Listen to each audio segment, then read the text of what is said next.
you on the ground. New possibilities are opening up for scientific cooperation between countries. 2, 1, 0, 0. Liftoff. Americans return to space as Discovery clears the tower. Discovery, go and throttle up. Discovery rocket, go for the flight. And everybody in the shuttle program, the crew is go for launch. I did. Nice to be in orbit. We have followed in their footsteps to get us where we are today.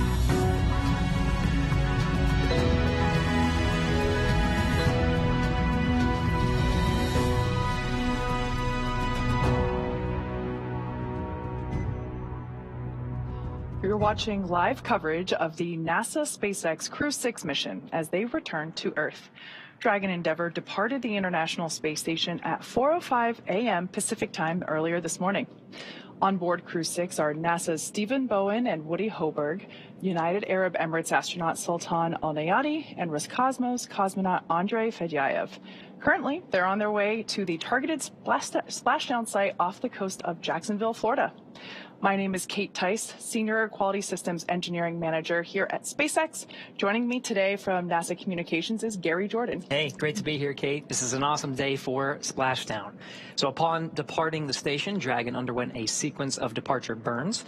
The crew had a rest period and has since kicked off preparations for reentry, including getting in their launch and reentry suits and successfully performing a leak check. The next phase of the mission is when these things really ramp up. Dragon has a series of steps to complete before returning Crew-6 home. First, Dragon will maneuver to the correct attitude and jettison its trunk, which is the cylindrical, unpressurized part of the spacecraft. The trunk is currently connected to the aft or the bottom section of the Dragon capsule where the heat shield is located. So, in order to expose the heat shield and get the vehicle ready for atmospheric entry, we'll jettison that trunk. And from there, the spacecraft will use its forward thrusters to perform a deorbit burn, which will put Dragon on a trajectory to return to Earth. This burn will last 16 minutes once it starts. The deorbit burn uses Draco thrusters on Dragon, primarily the 4 located on the forward bulkhead, and is executed at the apogee or the highest point of Dragon's current orbit around the Earth. This will alter Dragon's path to ultimately line it up to re-enter Earth's atmosphere. As you can see from that graphic there on your screen, it should be pretty visible, especially if you are in Florida. So head outside and take a look up. It's an incredible sight, especially for these nighttime splashdowns. But before we go any further, let's take a minute to meet our crew. That's right. On board, starting with our captain, is Steve Bowen, who hails from Cohasset, Massachusetts, and is married with 3 children. He holds the title of the first U.S. Navy submarine officer to be selected as a mission specialist by NASA. Bowen is also a veteran of 3 previous NASA space flights, including space shuttle flights on STS-126, 132, and 133. During those missions, he and his crew expanded the living quarters on the International Space Station, delivered an integrated cargo carrier, and a Russian mini-research module. With this mission, he now has logged 227 days in space, including 65 hours and 57 minutes in 10 spacewalks. Today, he is the commander of Crew-6. Sitting next to Dragon SpaceX, preemptively, we are 11 minutes out from deorbit sequence start and expect to be LOS during CLOSEP prep.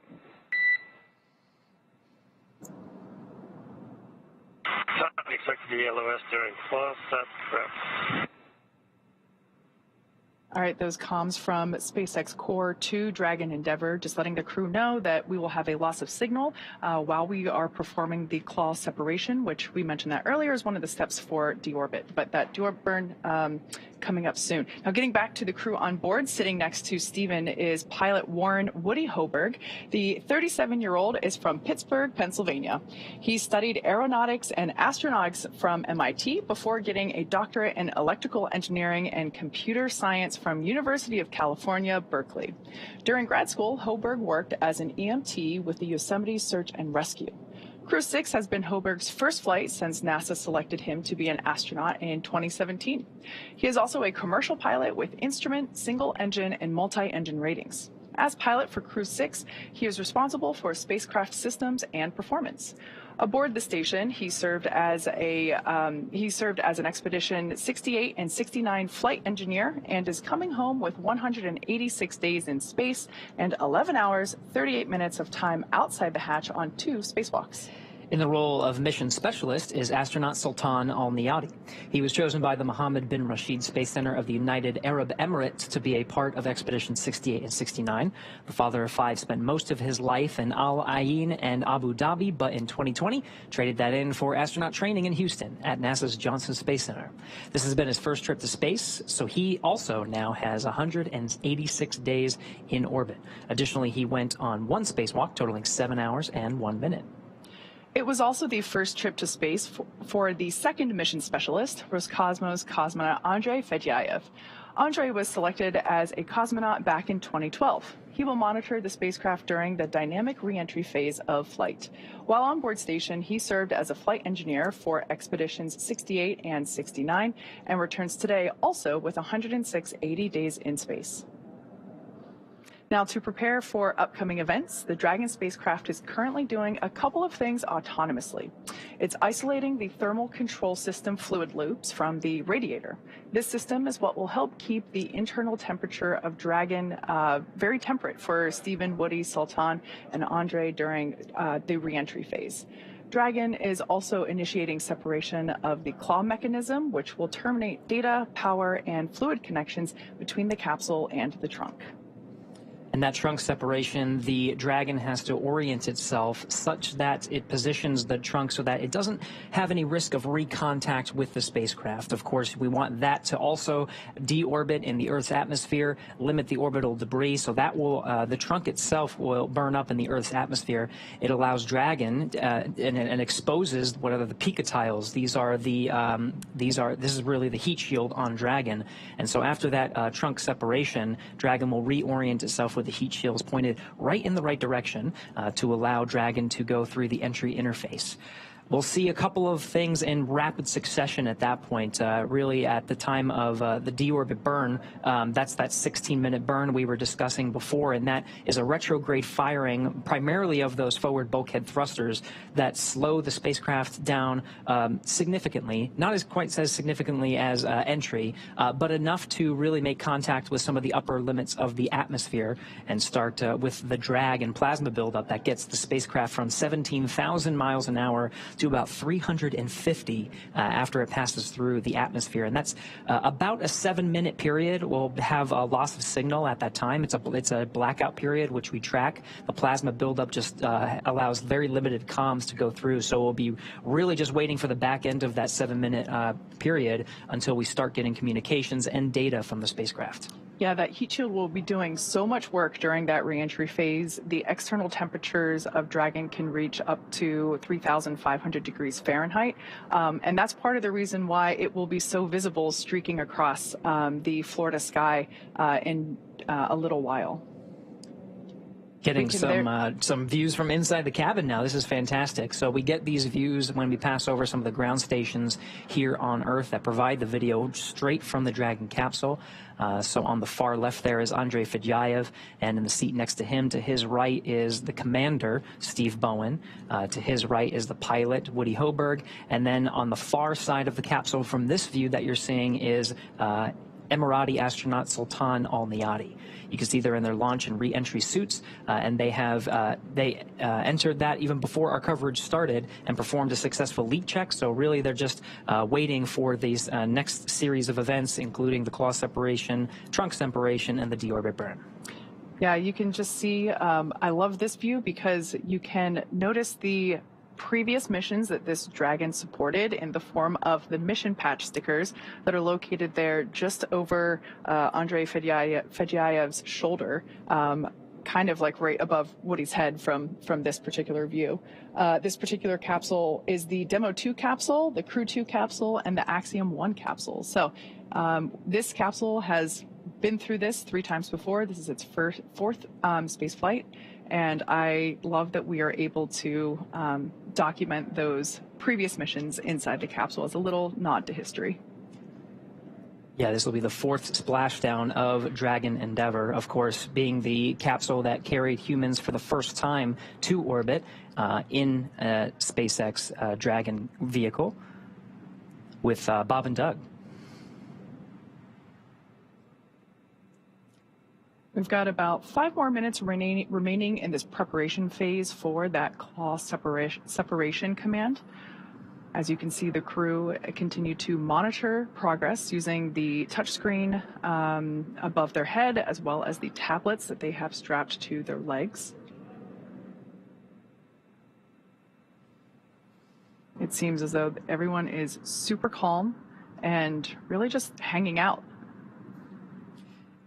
Really a nod to the Dragon vehicle itself. There's all of these sequences are fully autonomous. Of course, it's the role of the commander and pilot to really monitor the sequence and the dynamic phases of launch and the re-entry phases, which are really some of the most dynamic that the spacecraft will experience throughout the duration of the 6-month expedition.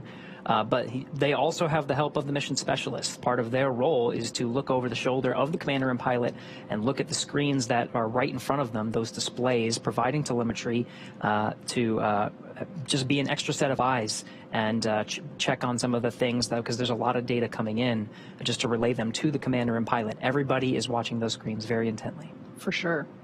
They also go through extensive training, so even though this is the first time that they have performed this splashdown in real time for this particular crew, they have worked with our Dragon trainers here at SpaceX headquarters for months in preparation for launching this mission. And so while this is the first time they're doing it for real, they have practiced this with simulations many times before lifting off.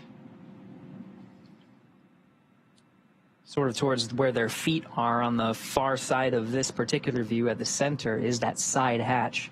Last time we saw the side hatch open on Dragon Endeavour was right before Crew-6 launched to the International Space Station. It was some of the closeout teams in the White Room at Pad 39A that got the crew situated for launch, making sure that they were ready to go. And that side hatch has remained closed through the duration of this mission. It will be opened once again once the Dragon capsule and the crew are recovered by the recovery vessel named Megan. Once the recovery teams outfit the Dragon capsule and bring it onto the Dragon nest, it'll be the side hatch that they'll open to get the crew out.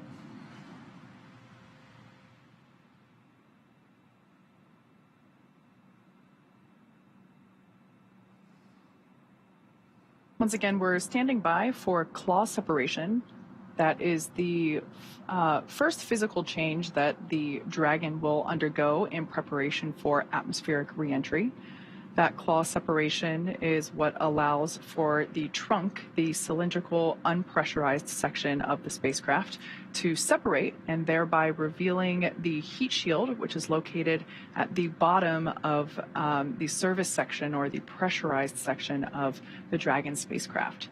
So collectively, with the trunk and the pressurized section, the service section there, that trunk will separate, reveal the heat shield, and that heat shield is what will be pointing first, if you will, toward planet Earth as the capsule makes its atmospheric reentry. So again, we're targeting a splashdown off the coast of Florida. The prime landing target for today is off the coast of Jacksonville, Florida, on the Atlantic coast. That splashdown time is 9:17 p.m. Pacific time, 12:17 a.m. September 4th Eastern time, so just a little more than an hour from now. To give you an idea of how much ground they're going to cover, you can see on their map in the center of their screen, they are very close to the orbit of the International Space Station in the Dragon. They're over the Indian Ocean right now, just west off of Singapore, on a southeastern track heading towards the western coast of Australia. So just in the matter of an hour, they'll cover really the distance around the world, halfway. Yeah, when if you look at the track of Dragon and the International Space Station, how it orbits the Earth around a flat map, it kind of looks like a sine wave. So now they're on a southeastern track that will swing really south of Australia and then come up the Pacific. So you can see once we get into the re-entry phases, it will cross over southern Mexico and the Yucatan Peninsula, and perhaps if you're outside at just the right moment, just a couple minutes prior to that landing site, 12:17 a.m. So if you're still up at midnight watching our coverage and you're in central and northern Florida, be sure to head out, see if you can see, depending on the weather there, see if you can see the plasma trail as Crew-6 re-enters the Earth's atmosphere. Yeah, that's definitely one of the benefits to a nighttime splashdown. You can still see it during the day, but it is certainly much more striking whenever it's, streaking through the night sky. We've actually had a few nighttime splashdowns prior to this one. So Crew-6 will definitely be a nighttime splashdown, but we also had successful splashdowns at nighttime for Crew-5, Crew-3, Crew-2, and Dragon, Crew-1. SpaceX, we're back with you. Deorbit sequence start. SpaceX Dragon, good to have you back, and we see the same. So that deorbit sequence starts with what's called claw sep prep, claw separation preparation. So once that claw begins to separate, it's about 45 seconds for that sequence to initiate, and then the trunk separates about 45 seconds after that claw separation. So it's relatively quick. So we're still in claw sep prep.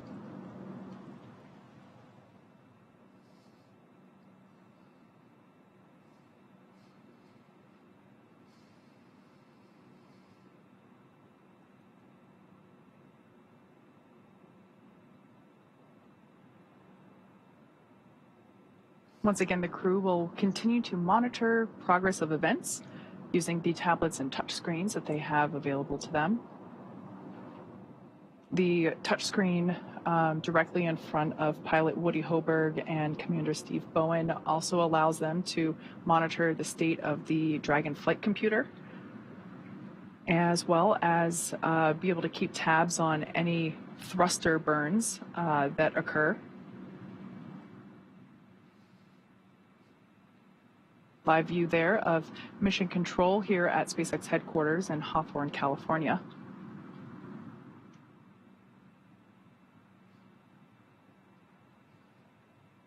And for those that might be wondering, that, yes, is a lava lamp in the center of mission control.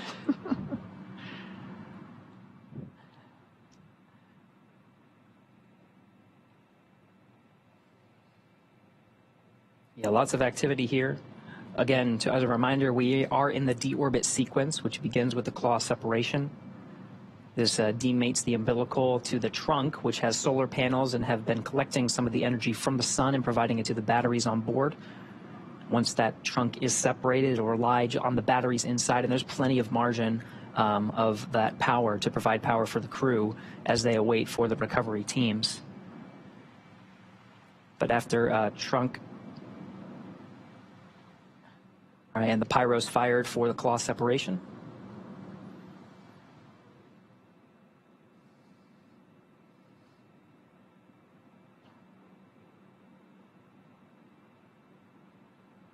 Claw separation is complete. We're now preparing for trunk separation. Again, it's just a matter of seconds before we confirm that the trunk is separated.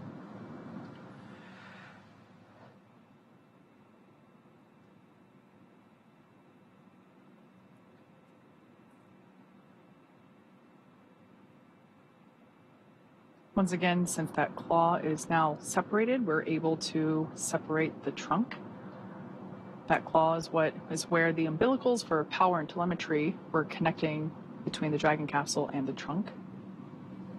The pyro's fired for that trunk separation. Dragon, SpaceX, nominal trunk jettison. Copy, nominal trunk jettison. All right, so yeah, we have a good trunk separation that starts about a 5-minute clock until we begin that deorbit burn. So that means telemetry is looking good. The nitrox system is primed for cabin and suit cooling, and the heat shield is now exposed and ready for atmospheric reentry. The trunk served its purpose by gathering energy from the sun through the solar rays and converting that into battery power. Since we separated the trunk, we can't generate any more new power, but we don't need to since we're coming home, and Dragon has enough battery power stored already. Up next, we have the final steps that Dragon will perform prior to reentry, the slew or maneuver to deorbit burn attitude and the deorbit burn itself. This is the last time that the forward Dracos, which are the 4 thrusters located on top of the spacecraft under the nose cone, they will ignite. The deorbit burn will place Dragon on a precise trajectory to the splashdown zone off the coast of Florida and will last about 16 minutes, once it starts, and it looks like we're just under 3.5 minutes away from that deorbit burn initiation. We did confirm that slewing has started.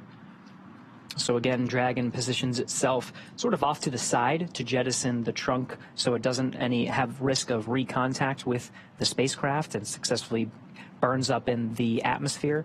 So it slews or reorients itself to make sure that those forward bulkhead Dracos are pointed in the right direction. We want a retrograde firing to really slow us down. So retrograde meaning the Draco thrusters fire in the direction that the Dragon is traveling in. So the nose is sort of pointed forward if you were to think of it as traveling along that axis. It's almost like the brakes, like when you're driving a car. Essentially. And this is a long burn. This is a 16-minute burn. So once it starts, we're going to stand by and just make sure and follow along and just make sure that that has a good performance. That really sets them up to and decreases their velocity just enough so it loses some altitude and starts to make contact with the atmosphere. That slowing down, really all that does is just reduce the altitude, so it doesn't really slow it down too much. We're still hanging around 17,000 miles an hour, but it's really the atmosphere that does the bulk of the braking. It's the friction against the atmosphere and that plasma buildup. We go from 17,000 miles an hour to 350 through that process. In just a matter of minutes. Minutes. So it really does make sense that this deorbit burn, the braking, the slowing down of the Dragon capsule in preparation for all of that, it makes sense that it's 16 minutes long. We're now about 1.5 minutes away from the initiation of that deorbit burn. Right, again, we are in the deorbit sequence, which begins with that claw separation and trunk separation, both of which were successful. So now we're in what's called the deorbit prep. The spacecraft has slewed with the forward Dracos pointed in the right direction, and we're priming those Draco thrusters ready to fire for that 16-minute burn. Once again, this deorbit burn will place Dragon on a precise trajectory to return to the splashdown site just off the Atlantic coast of Florida near Jacksonville.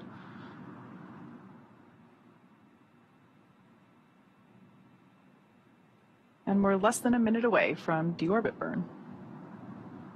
Once again, this is the last time that those forward Dracos will be utilized. After this burn is complete, we will be able to close the nose cone, which will then basically hide or cover up that area, including the forward hatch, which of course is the hatch that the team used to ingress and egress from the International Space Station. We will be using the side hatch, which is actually outlined by that black liner kind of near the feet of the crew here in this view. That side hatch is what will be utilized for crew egress or exit from the capsule in just under an hour from now. Once again, we're targeting 9:17 p.m. Pacific, 12:17 a.m. Eastern Time for splashdown. And we are getting lucky with some of these internal cabin views as we prepare for that deorbit burn start. This will be the last time that the crew is in an orbital daytime. They're currently over the South Indian Ocean, just west off the coast of Australia. And again, their trajectory takes them south around Australia and then on a northeastern trajectory over the Pacific Ocean. The deorbit, the entry interface, the time that it actually has that plasma buildup as it's slowing down significantly through the atmosphere. That will happen, and you may be able to see it depending on where you are, depending on the weather and cloud coverage, but that track brings it over the southern Mexico and the Yucatan Peninsula. We do have deorbit burn start. You can see it on their displays, actually. They're, you can see those thruster firings on the left display there.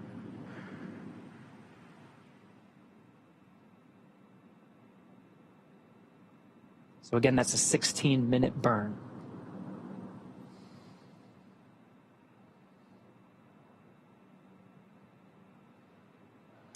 So a quick recap: within the last 10 minutes, Dragon jettisoned its trunk and initiated the deorbit burn.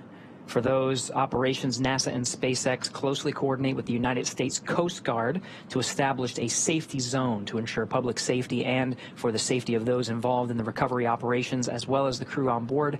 the returning spacecraft. Multiple notices are issued to the mariners in advance and during recovery operations, and Coast Guard patrol boats are deployed to discourage boaters from entering the splashdown zones. We want to stress to the public the need to respect this safety zone. Recovering a spacecraft from the water is a hazardous operation, and any other boats interfering increases the risk to the astronauts in the capsule, the teams working to recover them from the water, and the safety of those that come too close. For the safety of the crew and your safety, we recommend you sit back and watch, as we'll be bringing you the best possible views of our astronauts' homecoming. The only exception to that, of course, is if you live in Central Florida and you want to look outside through the window or head out into your front or backyard, you should definitely be able to witness Dragon capsules streaking across the night sky. It'll be super bright. Absolutely. Now, like I mentioned earlier, this deorbit burn is the last time that those 4 forward Draco thrusters will fire. Dragon Endeavour has not yet entered the Earth's atmosphere. This deorbit burn is what will line the vehicle up and put it on that final trajectory to the landing site, which, as we just said, is off the coast of Florida, near Jacksonville. Right now, as you can see on your screen, Stephen, Woody, Sultan, and Andrey continue to use their screens to keep tabs on the burn duration, the Draco thruster firings, and trajectory details like the entry angle, capsule perigee, and how much distance remaining until deorbit burn termination. Right now, Dragon is flying itself, so all the crew has to do is stay strapped in their seats and keep tabs on things. Great view there of being able to see exactly what the crew can see with respect to those Draco thrusters firing. Now, with Stephen, Woody, Sultan, and Andrey ready to deorbit and splash down back on planet Earth, they'll be heading to one of 7 targeted sites supported by SpaceX and NASA. All of these sites are located off the coast of Florida, either in the Gulf of Mexico or the Atlantic Ocean. Spreading the supported sites across multiple locations helps us maximize the return opportunities for this mission and future crews, lowering the chance that we'll have to wave off due to bad weather. Yesterday, NASA and SpaceX jointly selected the primary splashdown location of Jacksonville, Florida. This selection process works with a lot of different variables, including the space station's orbital trajectory, what landing sites are available and have favorable weather, how much free flight capability Dragon has for the trip home, and the sleep schedule for the returning crew members. We'll start with calculating daily return options based off of the space station's current orbit and Dragon's capabilities to maneuver and line up for reentry. The time from undock to landing at the primary site can vary from less than 6 hours to more than 39. Getting home the quickest comes with some obvious benefits, but we always want to make sure that the crew are properly rested for dynamic operations, preventing us from scheduling 20-plus hour days for them. Trajectory and ballistics experts provide the daily opportunities that would line up Dragon with the 7 landing zones and split them into what we call ascending and descending opportunities. Dragon uses its Draco thrusters after leaving the station to execute a series of altitude-lowering maneuvers and to line up with the selected primary site. It can also change to different alternate sites while in free flight if sudden weather moves in that we need to avoid. And weather is something we're constantly looking at, making the final call to proceed about 2.5 hours before the crew undocks. For the Crew-6 return, we looked at a number of weather items. Some of the obvious ones are no rain or chance of lightning in the recovery zone, both for the safety of the crew inside the capsule and the recovery teams on the water. We're also looking for wind speeds less than 15 feet per second or about 10 miles an hour and relatively calm seas so we can safely execute recovery operations, which includes landing a helicopter on the recovery ship to fly Steve, Woody, Sultan, and Andrey back to Florida. Once Dragon began flying free today, we had a number of additional checkpoints to either proceed towards the primary landing site, head to an alternate, or select a new zone based on real-time weather data. These checks happened all the way up until we're in the final hours before the deorbit burn, which is underway now, and is the last burn to the trip home and commits Dragon and the capsule and the crew to re-entering the Earth's atmosphere. So at this point in time, we are well within the deorbit burn. There's about 10 minutes remaining in this burn. As we mentioned before, it started off as a 16-minute burn, so 6 minutes in, 10 minutes to go.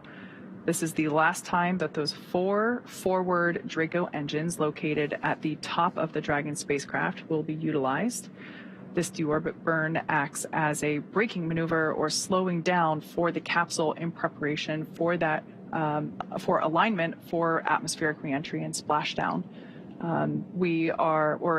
Before the deorbit burn, we were going about 17,500 miles per hour. So we're helping to slow the vehicle down and align it, but really it's the atmosphere and that heat shield located at the bottom of the Dragon capsule that will be doing most of that slowing down. We basically go from that orbital velocity of about 17,000 miles per hour down to about 350 miles per hour when the drogue parachutes will deploy. So there's significant slowing down in that phase of reentry. And this is really just lining the capsule up for that precise that precise landing at the designated location, which today is off the coast of Jacksonville, Florida.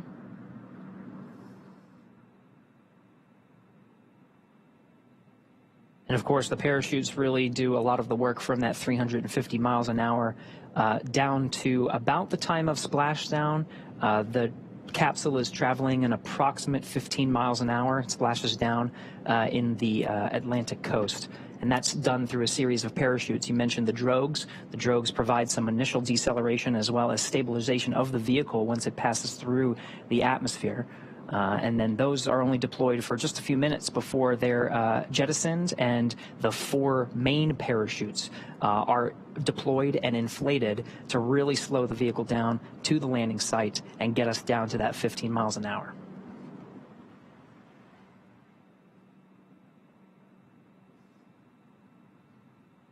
The crew continues to look pretty calm, collected, and comfortable as they continue to monitor this deorbit burn. We've got just over 7 minutes remaining in this deorbit burn. Once again, the crew has trained and prepared for all phases of flight, including this deorbit and splashdown phase of the mission. So I often like to think that, during moments like this when there's something dynamic going on and we just see the crew chilling, it's such a testament to that preparation, that training that they do both with the NASA teams and the SpaceX teams prior to even arriving at the launch pad. And they try to maximize the crew's comfort through the duration of Dragon's flight. When we covered undocking just what seems like just a couple of hours ago at this point, they had these launch and entry suits, and that was because they put them on during some of the more dynamic phases, and that includes the actual contact and separation from the International Space Station. But very shortly after they exited the keep-out sphere, which is only 200 meters away, they got the call that they could remove those suits, and they had the suits off for really the most of the duration of the flight. They have them back on, but you can see their visors are up. And even though this is a very dynamic phase, and this is a 16-minute burn and a very important milestone of the Dragon's return to Earth, the visors will come down and the suits will provide that extra layer of protection through atmospheric reentry. That is a very dynamic phase. Of course, there's the plasma buildup on the outside of the station and a blackout period. There's a lot of stress on the vehicle, so that just provides an extra layer of protection for the crew. Yeah, you mentioned maximizing crew comfort, and we do that not just through operational decisions like when you can take off or doff the suit, but also the design of the suit itself, as well as the seats. So each crew member has a bespoke spacesuit.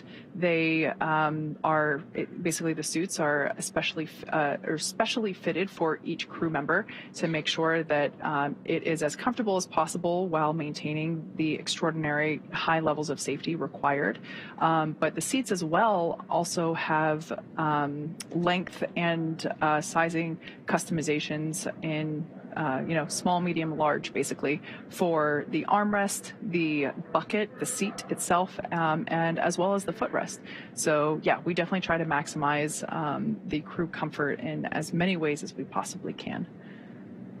Once again, we are in the deorbit burn. This is the burn that lines the crew up for that precise landing off the coast of Jacksonville, Florida. And we're just under 5 minutes remaining in this burn.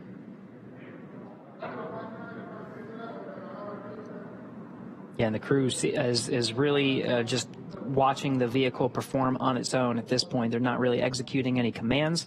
You can see they're looking at some of the data that are coming in on their displays. On the far right display, you can see all of those thruster firings. Those are those 4 forward bulkhead Dracos, which at their position would really be right in their eye line. It would be kind of straight up. And it's a retrograde firing again. It's really slowing the spacecraft down to decrease its altitude to meet up with the upper limits of the atmosphere.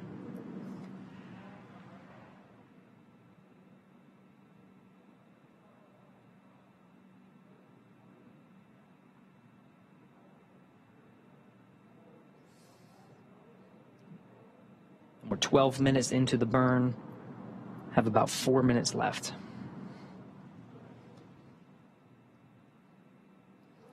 As we mentioned before, after this deorbit burn is complete, we will be able to close the nose cone, which is the basically the pointy structure at the top of the capsule that has been open to allow for access to that forward hatch, as well as usage of the forward Draco thrusters.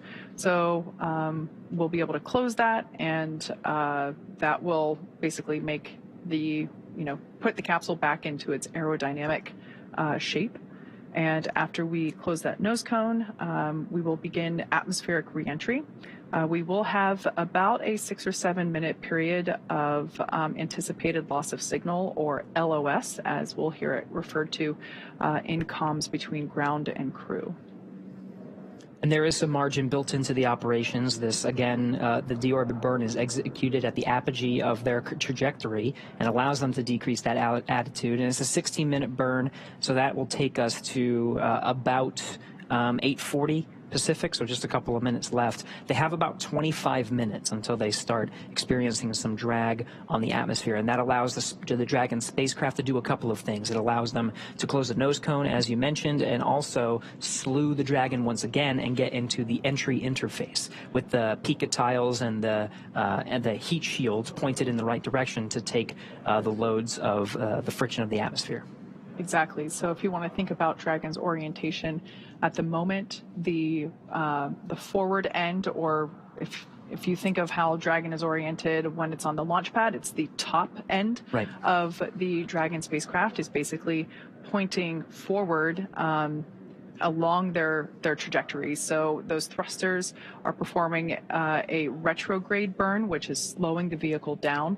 So we will want to, after this burn is complete, basically rotate the capsule or slew it in order to make sure that that heat shield is then the end, the bottom end is what is actually pointing toward, in the direction of their trajectory, so that that heat shield is able to do its job, which is really utilize that friction that will be made while coursing through the Earth's atmosphere and slow that vehicle down significantly. Once again, we're going from an orbital velocity of about 17,500 miles per hour, and that atmospheric reentry, that heat shield action will take us down to about 350 miles per hour. So we're about just over 1 minute remaining in the deorbit burn.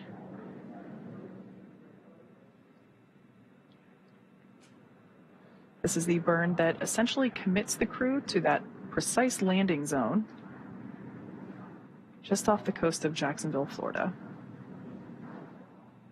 Once again, we are targeting a splashdown time of 9:17 p.m. Pacific, 12:17 a.m. Eastern. And again, this is Mission Control here in Hawthorne. The team's here monitoring Dragon's progress and the progress of that deorbit burn. It'll be the crew operations and resource engineer, the core, that's the voice from here in Mission Control in Hawthorne, that relays the burn performance status up to the crew via Dragon to ground. On your screen there is SpaceX core for this this operational shift. On console tonight is Jake Vendel.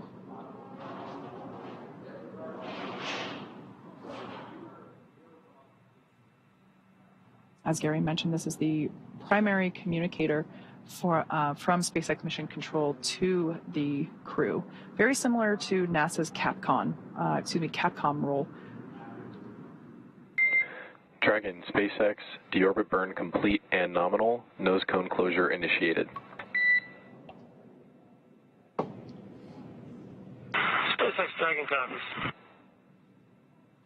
All right, good news there coming from SpaceX core, Jake Fendel, letting us know that the deorbit burn completed and everything went nominal or as expected. So that's all really good news. Very good. We are in the deorbit sequence now. So that you just heard the nose cone is about to close, and I can see it's actually closing now. In the background, the Dragon is currently inhibiting those forward bulkhead Draco thrusters that we just used to complete the deorbit burn, ensuring it's safe to latch the nose cone and shut for reentry. Also, the vehicle has initiated the nitrox suit purge. So this will help Steve, Woody, Sultan, and Andrey cool and comfortable during reentry, which is coming up here in about 20 minutes. At this point, the nose cone is closing again and protecting the forward hatch for reentry. Steve, Woody, Sultan, and Andrey are using their screens to monitor the locking of the nose cone, which is done by a set of hooks. So we're about 2 minutes until the nose cone is completely closed and locked in.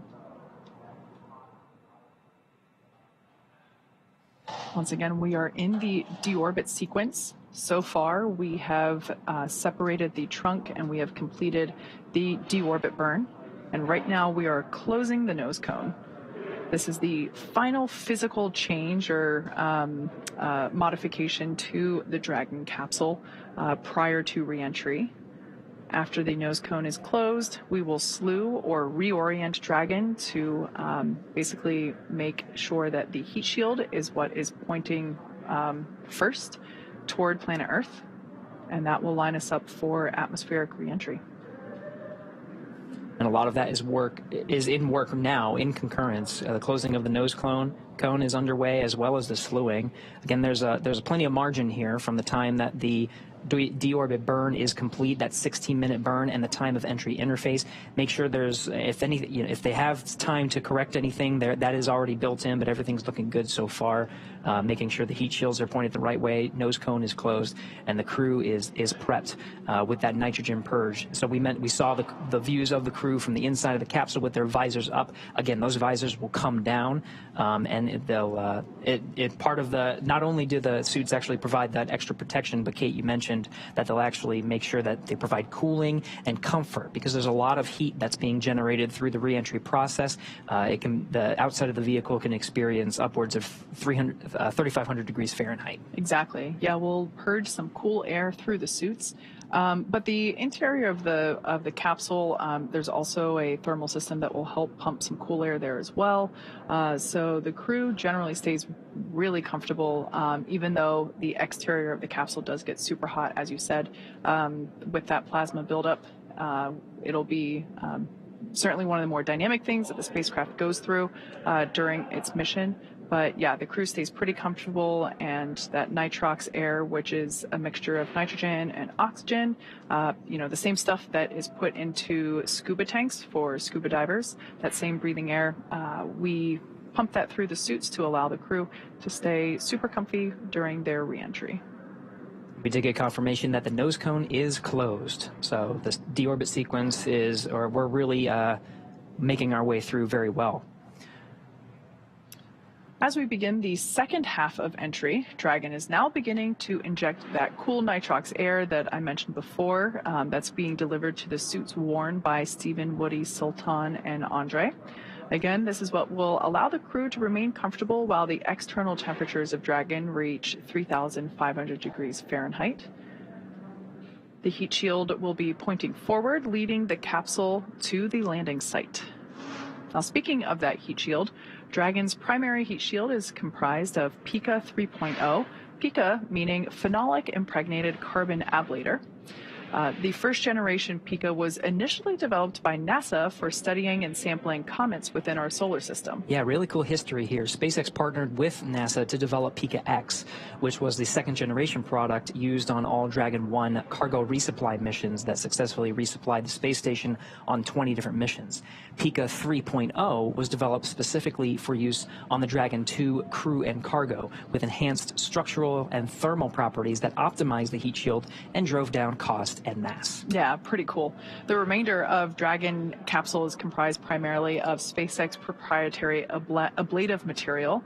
It's another class of thermal protection, which is lighter weight versus Pika and protects the underlying composite structure during reentry to basically ensure that the structural capabilities are maintained from mission to mission. And while Dragon will experience temperatures well over 3,000 degrees Fahrenheit, Kate, you mentioned 3,500 degrees, during peak re-entry conditions, the characteristics of the TPS, the thermal protection system, coupled with the egress, environmental control and life support system in the pressurized interior, will ensure that Steve, Woody, Sultan, and Andrey stay cool and comfortable during all phases of re-entry through splashdown. After Dragon Endeavour has re-entered the Earth's atmosphere, a series of parachutes will deploy to slow the crew's descent. As we mentioned before, the first set will be the 2 drogue parachutes, followed by the 4 main chutes, and those will guide Dragon to its first contact with Earth since launching in April earlier this year. Dragon will automatically deploy these parachutes when different pressure and positioning sensors on the capsule detect that they are at the right speed and altitude. Vehicle velocity at drogue deploys approximately 300 miles per hour. They deploy at about 18,000 feet. Then vehicle velocity at main parachute deploy is approximately 119 miles an hour. They deploy at about 6,500 feet. Vehicle velocity at water splashdown is about 16 miles an hour. Highest G load the crew will experience during re-entry is approximately 3.5 Gs. So again, the nose cone is closed. Those nose cones are secured by a series of latches. The first set of hooks is closed, and the second set of hooks is traveling to secure the nose cone. Again, that is closed, and the vehicle is slewing or orienting itself with the deorbit position, with the entry interface position, to allow the heat shield to meet up with the atmosphere. And those Pika tiles that were designed to take those loads of the heat will be pointing the right direction.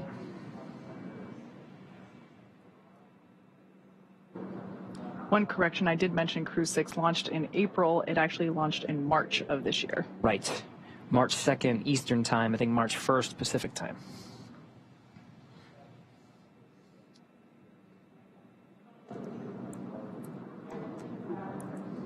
It's 8:47 p.m. Pacific Time now. We're about 30 minutes from the expected splashdown time. Again, we're tracking 12:17 a.m. Eastern Time over in Florida near Jacksonville, which is our primary landing site here at the Pacific Coast, 9:17 p.m. Dragon, SpaceX, nose cone secured for entry. SpaceX Dragon's office. So again, 2 sets of latches that secure that nose cone. Those have traveled and confirmed that not only is the nose cone closed, but it is secured for re-entry. And with that, Dragon, I've got a entry sequence brief. Report ready to copy.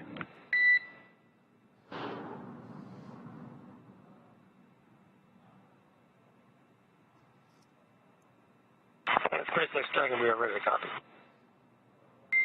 All right, Steve. We see blackout start at 0404, blackout end at 0411, and splashdown at 0417. No update to vehicle status. Weather still looks good.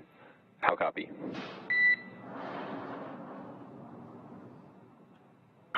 Zero 0404, 0411, and 0417. Weather still looks good. And I think that copies it all. Thank you. Good readback. One more note, we noticed prior to the burn, a few of the tablets were not secure to the satchels. I'm hoping that you can positively verify that each tablet is indeed secure. We're working on that right now, and we'll get it by 150. Copy. All right, that was SpaceX Core Jake Vendel letting Commander Steve Bowen know our updated timeline for that expected loss of signal. We heard them read out 0404 to 0411, those times being, the space standard, the GMT time zone. So for us, we would expect that to be at 9:04 p.m. Pacific.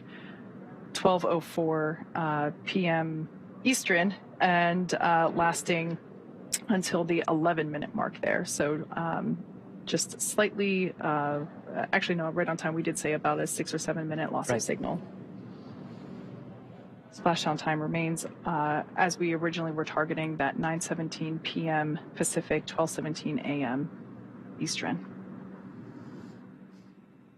And you can just see just how quick in succession everything is. From 9:04 to 9:11, we go from 17,000 miles an hour to 350 miles an hour, and then through the drogue parachute deployment and main parachute deployment over the course of 6 minutes, we get down to 15 miles an hour at the time of splashdown. Yeah, and during that time, the crew will experience about 3 to 5 Gs during this reentry phase. So pretty similar to what they would have felt during the launch phase of the mission.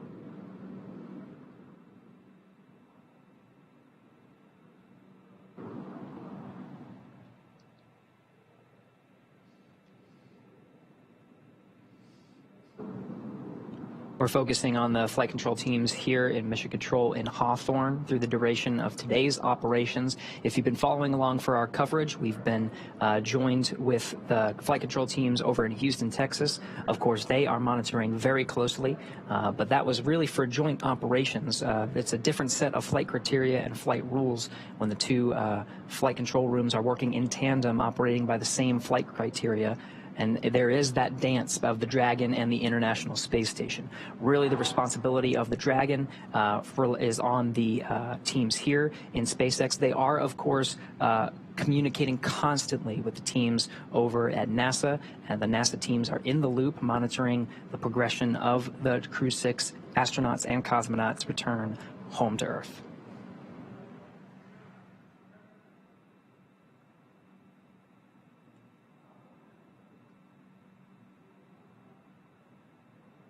So we've mentioned before that our anticipated loss of signal is coming up at 9:04 p.m. and will last about 7 minutes until 9:11 p.m. Pacific time.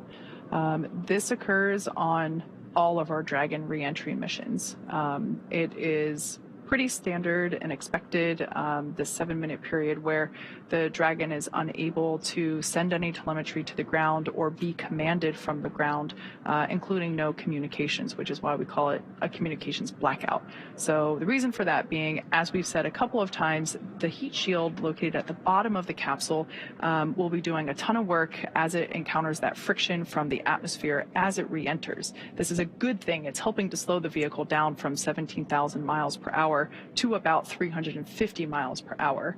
Now, as a result of all that work being done by the heat shield and the friction, this plasma forms on the exterior of the capsule, and that's why we have these thermal protection systems, or TPS, all around Dragon to help protect it during these phases where that plasma builds up and gets really hot. It'll reach about 3,500 degrees or thereabout during this reentry phase. So pretty standard. That being said, it does make for a great view. If you live in Central Florida, you will definitely be able to see Dragon streaking across the night sky. Really, if you look up, you won't be able to miss it. Now, of course, once Dragon splashes down, and we did get that read very recently up to the crew that we're right on target for that 9:17 p.m. Pacific, 12:17 a.m. Eastern Time splashdown off the coast of Jacksonville. The recovery teams are already staged. We got word that the recovery vessel named Megan is out there. That'll be the one that actually lifts the Dragon capsule up from the water. There's also fast boats and jet skis and whole teams really ready to go to support the recovery operations.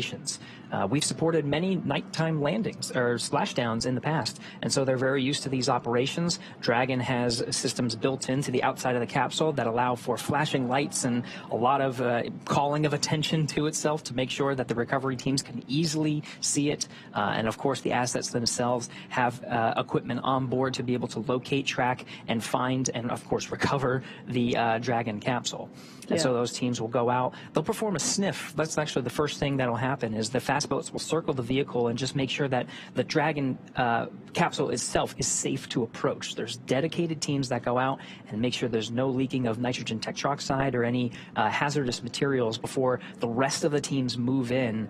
There's a lot of team members that are out there now to support the operation. Yeah, this evening for this Atlantic Coast recovery, we are utilizing our recovery vessel Megan, and those teams are stationed about 3 miles away from the targeted splashdown site. So it's one of my favorite but frustrating parts of splashdown is after we see the capsule actually land in the water and we see the parachutes be released and splash down as well, we then have to wait for the recovery vessel to trudge those 3 miles, and in that time we're able to see the fast boats approach the capsule, as the name suggests, much faster. They are slower than Megan, the primary recovery vessel. So they can get out there much quicker and perform, as you said, that sniff test as well as recover the parachutes from the water. Yeah, and we've seen lots of improvements just because, we're talking about Crew-6 right now. So this is not just a 6 mission. We've also done this with the demonstration mission with Bob and Doug, Demo 2. And so this will really be the 7th time that we've done it for a crew operation. And so the recovery teams have become much more efficient and had lessons learned along the way. So the recovery operations we've seen just get a lot faster overall. Absolutely. Yeah, we've done nighttime splashdown operations for Crew 1, Crew 2, Crew 3, Crew 5, as well as Axiom 2, just a couple months ago. So yeah, the recovery teams at this point have actually had more nighttime splashdowns than they have daytime. I should say for crew missions. That's right. Not for NASA crew, but for crewed missions, I'm not counting the cargo missions. Right. And it is a good nod to make sure that we mention the private missions as well. We mentioned the Axiom mission 1 and 2, of course, Inspiration 4. So there's a lot of practice with the recovery operations in these teams. Of course, we have the views here of the flight operations teams here in Hawthorne that are monitoring the Dragon's re-entry. Again, we've successfully performed a deorbit burn, so we're just waiting for that entry interface that's coming up at 9:04. So really just 7 minutes from now, and that is the beginning of the blackout period. That's when the Dragon capsule starts to experience the molecules of the atmosphere a lot closer, so that it experiences much more friction, and we start to see that plasma build up, and it provides a significant amount of drag and shaves a lot of velocity off of the Dragon capsule right now, traveling about 17,000 miles an hour. And through the 7-minute period of blackout, where there is that plasma buildup, where we are traveling through the more denser parts of the atmosphere and slowing down significantly, we'll get on the back end of that. 9/11, they said, was the exit of that blackout period, where we start getting communications from the crew, and we're on the back end of the entry interface. That will be, we'll get down to 350 miles an hour. Yeah, if memory serves me correctly, we typically hear SpaceX Core start reaching out to the crew about 1 minute early. There have been some instances where we've been able to regain communications with the crew a little bit earlier than originally anticipated. So probably around the 9:10 p.m. Minute mark, Pacific, I should say, we might start hearing SpaceX Core hail the Crew-6. And it could go in the other direction too. This is, of course, an estimate based on the predicted plasma buildup and the predicted comms blackout. But of course, there could be another minute or so before they regain comms, and that's all built into the timeline. We'll hear those checks go up on Dragon to ground, and they'll continuously call the crew. SpaceX Dragon, capsule secure, restraints are tightened, visors are down. Copy, Dragon, tablet secure, restraints tightened, and visors down. With that, we are 5 minutes until the predicted comm blackout. Dragon Endeavor, see you on the other side at 0411. 0411, we'll talk to you then.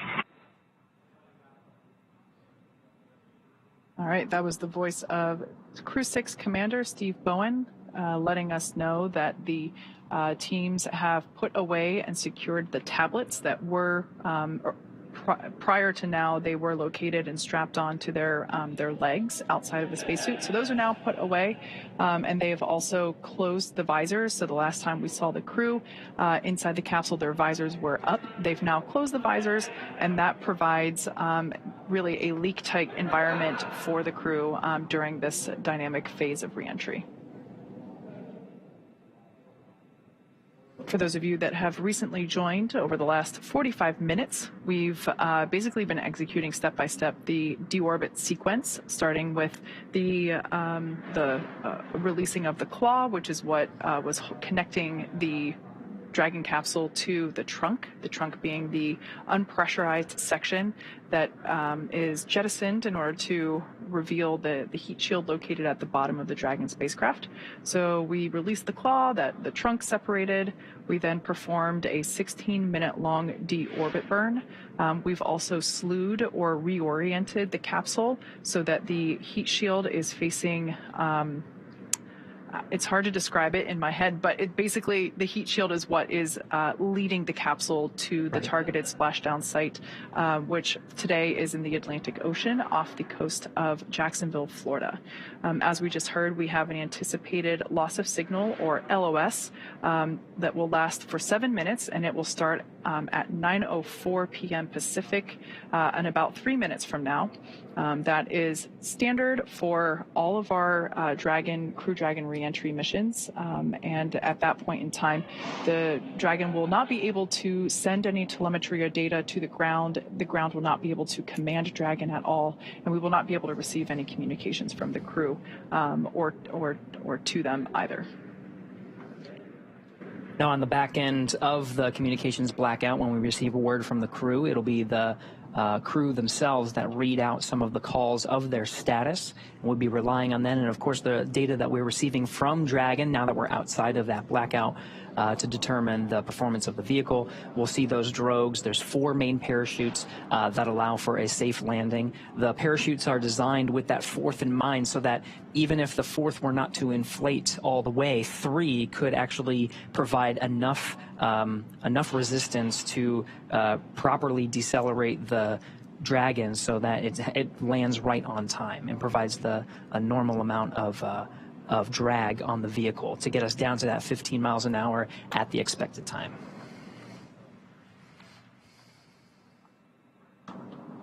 The views we're seeing now are, of course, of the flight operations team here in Mission Control in Hawthorne.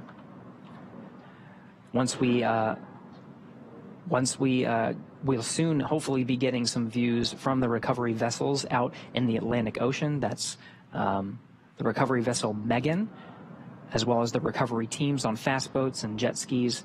We should be getting views hopefully from the Atlantic Ocean to see the Crew-6's entry through the atmosphere.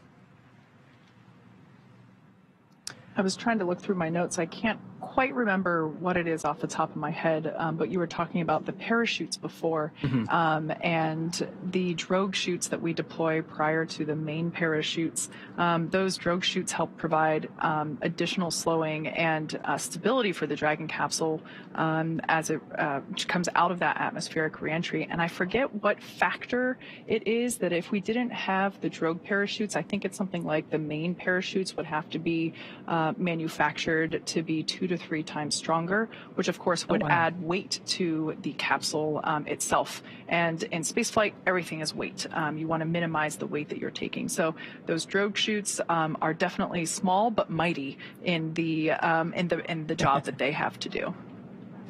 Now we're under a minute away from that, or just a couple seconds rather, away from that anticipated loss of signal, or LOS. This will be a 7-minute period in which we were unable to communicate with the crew, and we are unable to command Dragon or receive telemetry or data from it.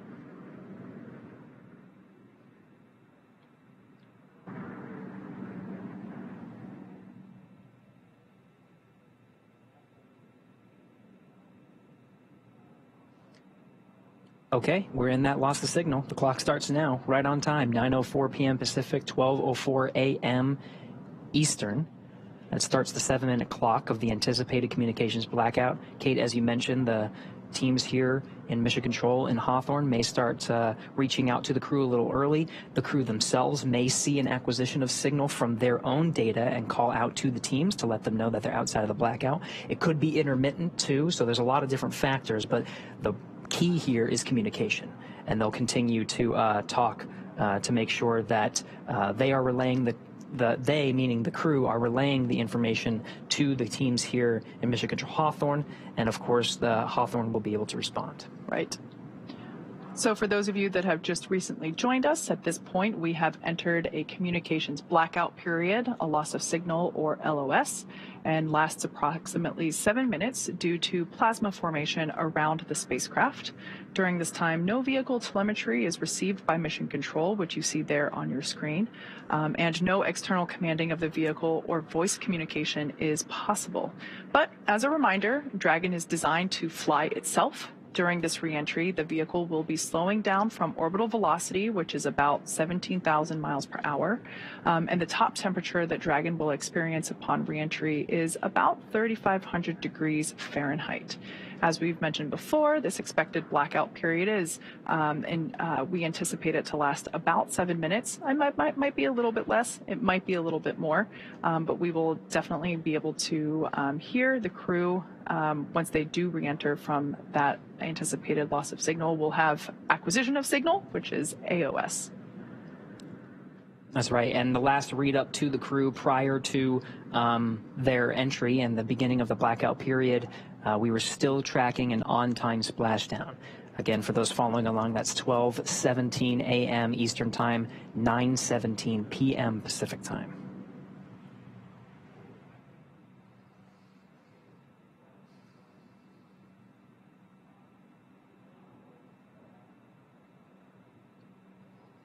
We're now within the atmospheric entry phase of the return for the Crew-6 crew. Once again, the plasma buildup on the exterior of the capsule results in our inability to command or communicate with the Dragon capsule during this time. This happens with all of our crew missions, and we expect this to end at about 9:11 p.m. Pacific or 12:11 a.m. Eastern. Live view there of SpaceX Mission Control located just behind Gary and myself. They are continuing to monitor the length of the acquisition of, the length of this blackout period, and we will be able to hear SpaceX Core, who for this evening shift is Jake Vendel. We'll probably start to hear him hail the crew around 9:11 or 9:10 p.m. Pacific.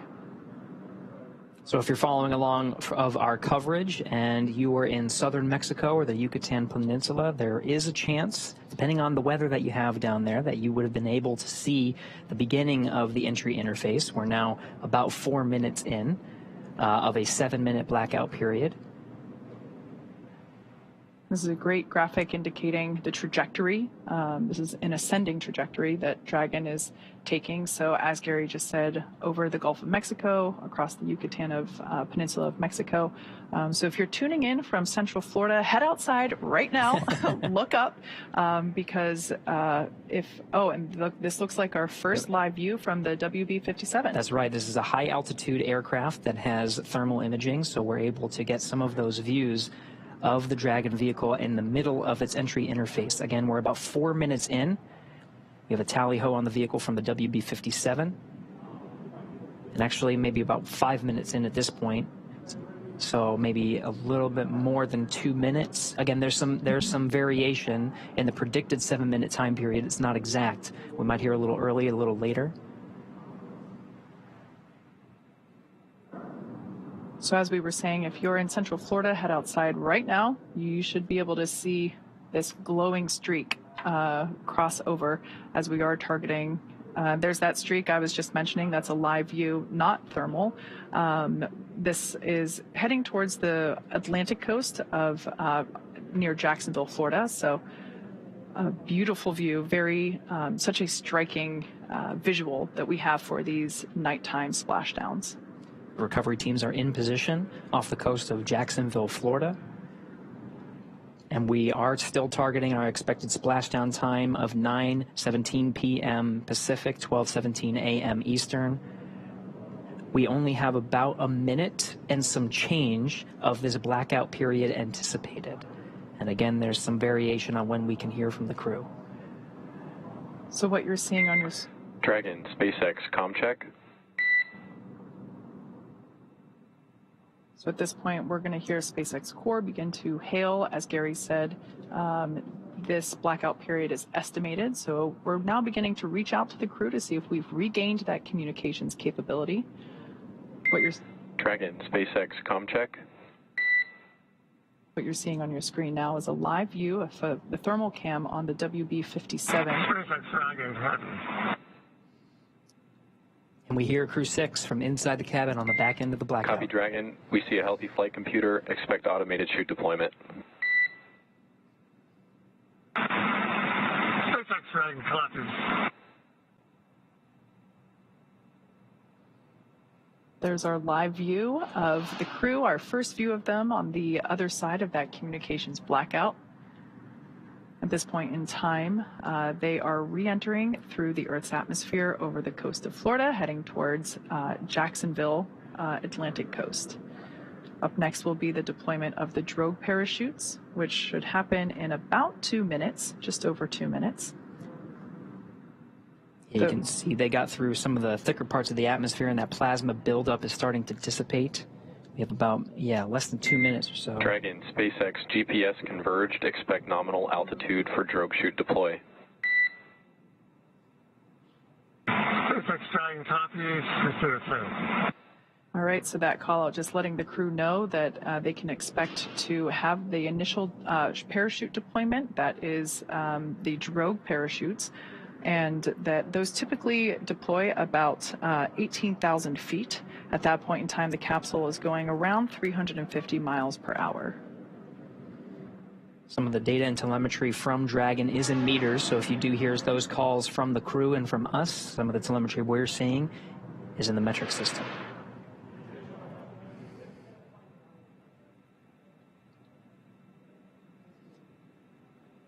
Confirmation that seat rotation is in progress. This allows the crew to be in the proper position to take the loads of the chutes as they experience the G-forces that the chutes exhibit upon deployment.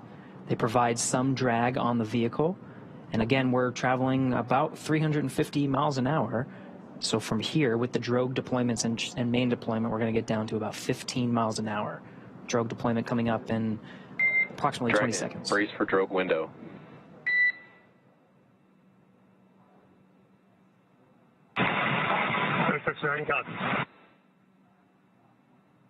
And we're roughly 30 seconds away from that drogue deployment.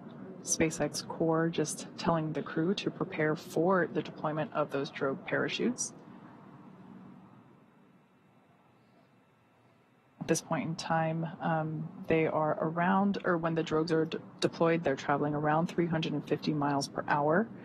At the time that the main parachutes are deployed, just seconds later, they'll be going around 120 miles per hour. So these drogue parachutes help provide further deceleration as well as stability for the capsule prior to those main parachute deployments. Drogue pyros have fired, and we have good confirmation of drogue chutes. 2 drogues. It's a view from inside the parachute bucket.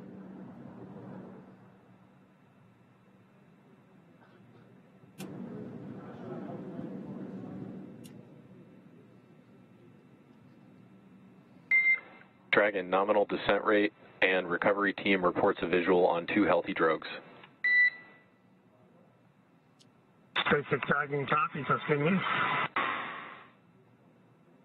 Should see drogue chute jettison here momentarily.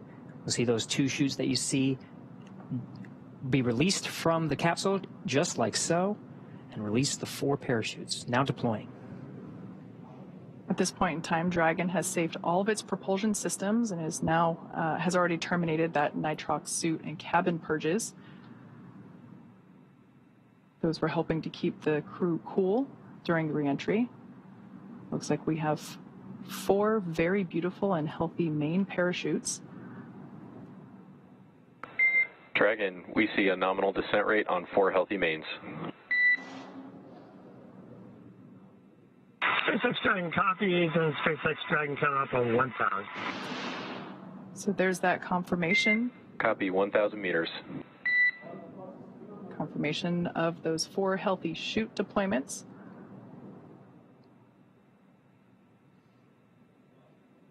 Now standing by for splashdown. At the point of splashdown, the capsule will be going about 15 or 16 miles per hour. Continuing to decelerate from a speed of about 120 miles per hour. 800. So we will now begin. Copy, 800. To hear Commander Steve Bowen call out the altitude as they approach the water surface. That is again in meters. Landing in water is simpler and provides more margin against unlikely parachute issues. We had to learn how to make Dragon waterproof, but once you do that, it's very much a rinse, review, reuse type process. 600. Copy, 600. 600 meters, and the descent rate is as predicted, meaning we're targeting that splashdown time in about a minute.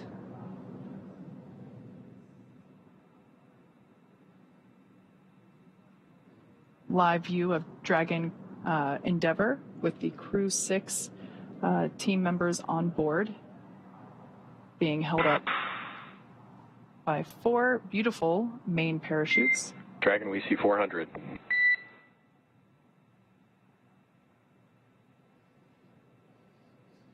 We're now about 400 meters above the ocean surface.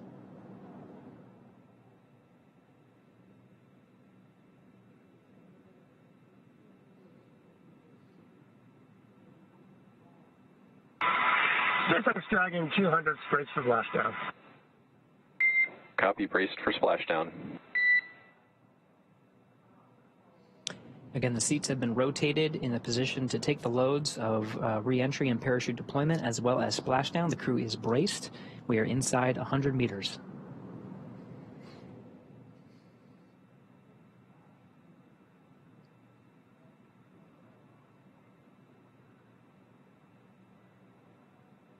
Dragon Endeavor continuing its slow descent.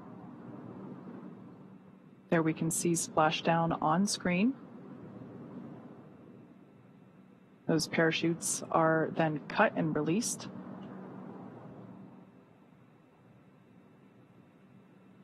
Dragon Endeavor has now returned home. NASA astronauts Steve Bowen, Woody Hoburg, Sultan Alneyadi, and Andrey Fedyaev. SpaceX Dragon splashdown. We are in water rough riding. Copy, splashdown, and we see main chutes cut. After a 17-hour return journey from space, Crew-6 is home. So the teams have been ready and waiting about 3 nautical miles away, so it's going to take them about 30 minutes to make their way to Steve, Woody, Sultan, and Andrey inside the Dragon. You can see the recovery forces in some of the views that you're seeing. Of course, these views being provided by the recovery vessels. You saw there was a helo deployed, providing some visuals and lighting of the Dragon capsule. Stable 1. Copy, stable 1. Dragon Endeavor, on behalf of NASA and SpaceX, welcome back home. Thank you for flying SpaceX. Thanks, SpaceX Endeavor.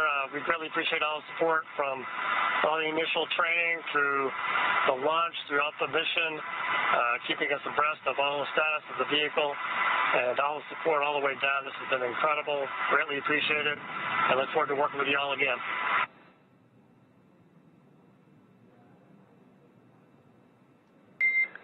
Copy all, and you've got a room full of happy people here.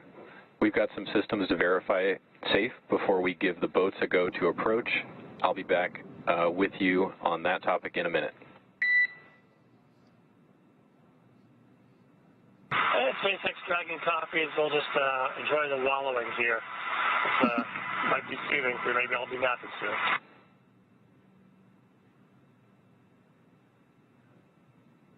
So there we just heard SpaceX Core just indicating to the crew that we're going to do some checks here. Here from Mission Control Hawthorne, we're going to do some system checks to make sure that everything is safe as necessary on the Dragon Endeavour capsule. They will then give the go for safe approach to the teams there that you see on your screen in the fast boats.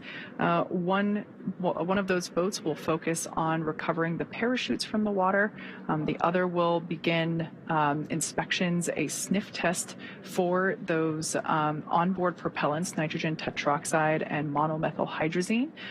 They are toxic if someone were to breathe them, so we definitely want to ensure the safety of the entire recovery team as well as the crew. So one of the teams in the fast boats will perform a sniff test using devices while wearing personal protective equipment to ensure that none of those propellants have leaked out and that there's no vapors lingering from, just many minutes ago when those thrusters were actually firing back in space. Precisely. Now this is the fourth splashdown of Dragon Endeavour and completes the fourth mission, Crew-6, splashing down right on time, 12:17 a.m. Eastern Time, 9:17 p.m. Pacific Time. We're getting views from the recovery vessels that are out many nautical miles away from the coast of Jacksonville, Florida. And the crew and teams here in Hawthorne reported a stable 1 position. That just notifies that the capsule is in the ideal position, floating in the Atlantic Ocean there, upright, with the heat shield in the water and the nose cone pointed towards the sky, as you see there.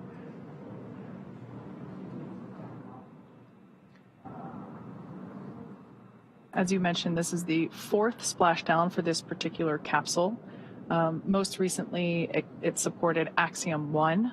Prior to that, Crew-2. And prior to that, Demo 2.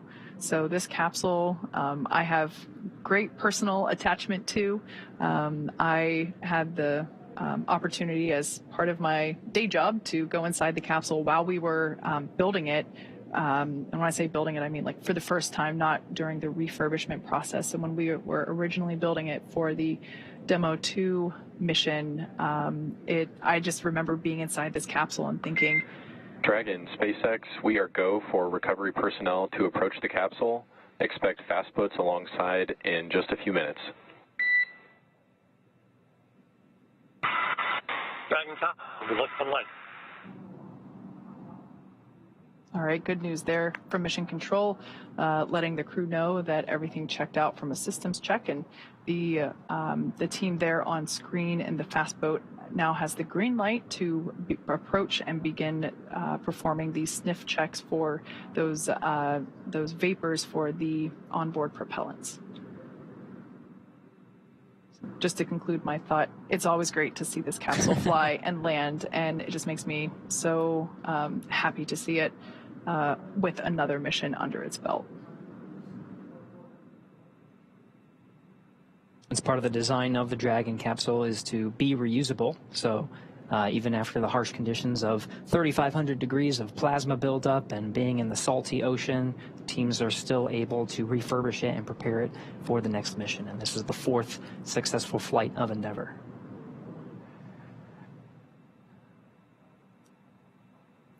So after those hypergol checks, Dragon teams we may see some of the team members crawling on the outside of Dragon and begin the rigging process as the recovery vessel Megan has the equipment necessary to bring the Dragon out of the water into what's called the Dragon's nest.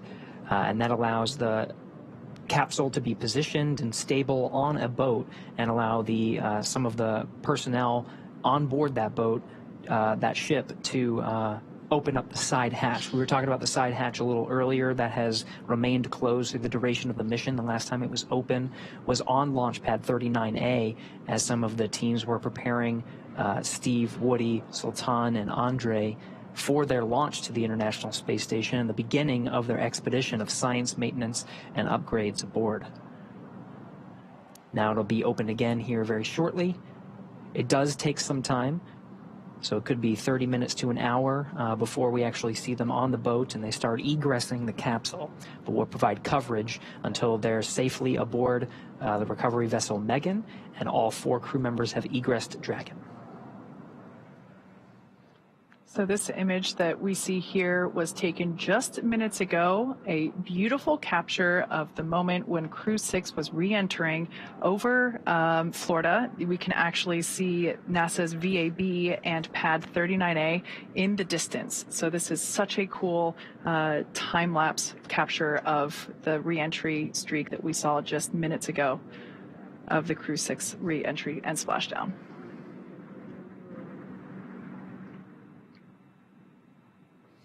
Now, of course, we have recovery teams out there that are executing these operations. We can actually see some of the personnel there. We do have a public affairs officer on recovery vessel Megan, Courtney Beasley, who is standing by and watching the operations unfold and providing some coverage from there. I'll do a comms check with Courtney Beasley, who's there via satellite phone. Courtney, can you hear us?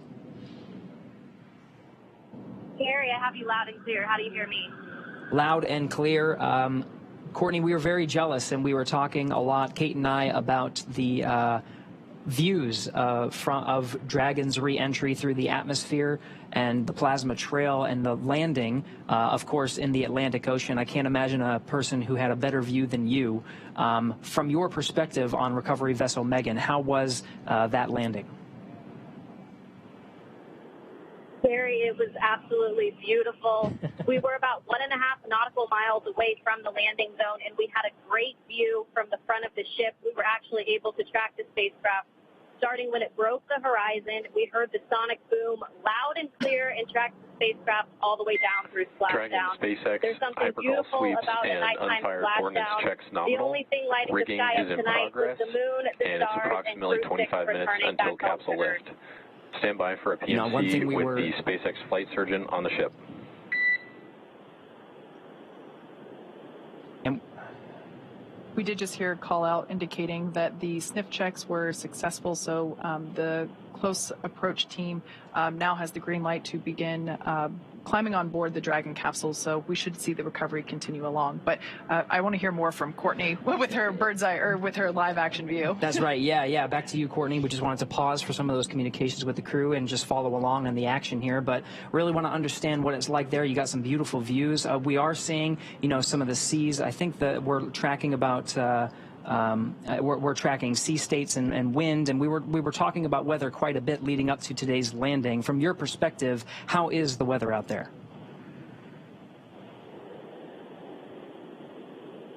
Yeah, Gary, it's about 80 degrees out here right now with fairly clear skies. Like I said, we were able to track that spacecraft pretty good tonight. About 9-mile-an-hour winds out of the east. The waves are considered to be rolling waves, so they're not choppy, but they are pretty big and more spread out rolling waves. But weather-wise, I think the crew will like what they feel when they get out of that capsule today and take their first breath of fresh air back here on Earth. Just to get some appreciation of what it took to stage the recovery forces and be prepared for this moment, just really moments after Dragon splashed down. We saw some of those fast boats rolling out to make sure that they were getting the crew as quickly as possible. Can you give us a sense of what it's taken to make sure the recovery vessels were here at this moment? Yeah, absolutely. Our journey actually started several hours ago in Jacksonville. The MedOps teams and the recovery director boarded the first helicopter, and they were the first group to arrive on the ship about 4.5 hours before splashdown. So those medical teams took the time to get everything situated on the ship and ready to tend to the crew. And about 2 hours before splashdown, they deployed the fast boats into the water. I was actually on the second helicopter out, and we landed on the helicopter pad on top of the vessel about an hour before splashdown. And all of the teams have been hard at work since we touched down on the boat to get their various disciplines ready for Crew-6 to arrive home. Excellent, Courtney. And last question before we let you go is we're seeing some of the recovery personnel on the Dragon capsule preparing for its eventual lift onto recovery vessel Megan. What can we expect to see in the next few moments?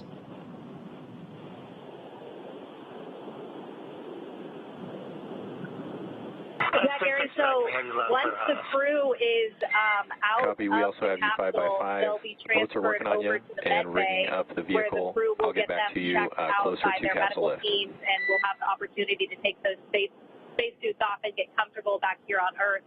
And then, of course, they'll run through those medical checks. They'll get back on the helicopter and head back to the airport where they'll board their plane back to Houston to begin their post-flight period. You're probably getting a better view than I am right now, so I'll let you walk through that. But back here on the ship, once the crew is off, they're not the only ones returning from space today.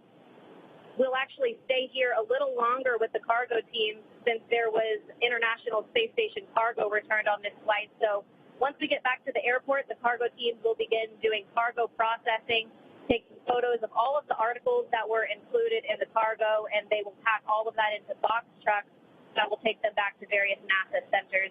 But Gary, an overall beautiful splashdown tonight, and I hope it was the same for you back in Hawthorne. Absolutely, Courtney. We've been getting some fantastic views. Thank you so much for that report. That was Courtney Beasley out on the recovery ship, providing live coverage from the landing site just off the coast of Jacksonville. We're back in the action now, seeing some of the views from the recovery vessel and the recovery operations team, including helicopters, fast boats, jet skis, and of course, we're getting views from some of the ships that are standing by waiting to actually pull Dragon out of the water. So at this point in time, the Dragon capsule has safed all of its systems. Mission Control did a systems check to make sure that that was true and accurate. They gave the fast approach teams the green light to approach and begin the rigging process, which is what we are now seeing underway. Additionally, they have recovered the parachutes from the water. So those were, we were able to see those being dragged onto a boat. And what we have now is there's one individual that we see kind of like a spider monkey crawling all around the capsule and attaching the necessary rigging, the straps. These are what will help to stabilize and lift the Dragon capsule out of the water and onto the recovery vessel. For tonight's operations, we are using our Atlantic Coast recovery vessel, Megan, and we, in hopefully in probably like 30-ish minutes from now, it kind of varies depending on the sea states, which, as we can see, a little bit more waves than some other missions, but still well within the limits for recovery, really probably unfazing to the individuals that are out here doing the work as they train extensively for these operations, whether it's daytime or nighttime. So obviously we can see one person there working to secure that strap around the base of the service section of the Dragon capsule, and that is one of the primary stabilization strap rings that will help to lift the capsule out of the water and onto the Dragon's nest on board Megan. And of course, the teams here are very close to the capsule because we passed those hypergol leak checks, and it's safe around the vehicle. You see some of the personnel, of course, climbing on the outside, preparing the vehicle. You can actually see some of the tethers that are on the outside to allow it to be lifted onto the recovery vessel Megan. Some of our views are even getting better as the recovery ships that are providing some of the live views that we're seeing are getting closer to the Dragon Endeavor. Yeah, as I mentioned before, this is one of the coolest but also frustrating moments of recovery for me personally, just because obviously for safety reasons, we have to station the recovery vessel and team a safe distance away from the intended splashdown target. It sounded like they were, according to Courtney, about 1.5 nautical miles away from the splashdown, but those fast boats are called fast boats for a reason. The primary recovery vessel, Megan, is not a fast boat, so it does take about 30 minutes for it to reach that the capsule, essentially. So it's great because we see the views get closer and closer slowly, but just because I love to see the action as soon as possible, I wish it was a little bit closer, but that's just me. It's great to get some of these thermal images. Of course, over on the East Coast, it's well past midnight, so very dark out there, but still getting some fantastic views. The recovery forces are not necessarily getting our views. You know, they don't have the thermal cameras. They're getting eyes on the vehicle. This is what they're saying. This is an precisely actual visible spectrum. Yes, with the visible spectrum, because of course the vehicle is being lit by spotlights, and you can see the fast boat itself has lights. So there's plenty of opportunities to make sure they have the capsule well within view, and all the teams that are surrounding and different recovery ships and different recovery vessels are aware of the capsule's presence.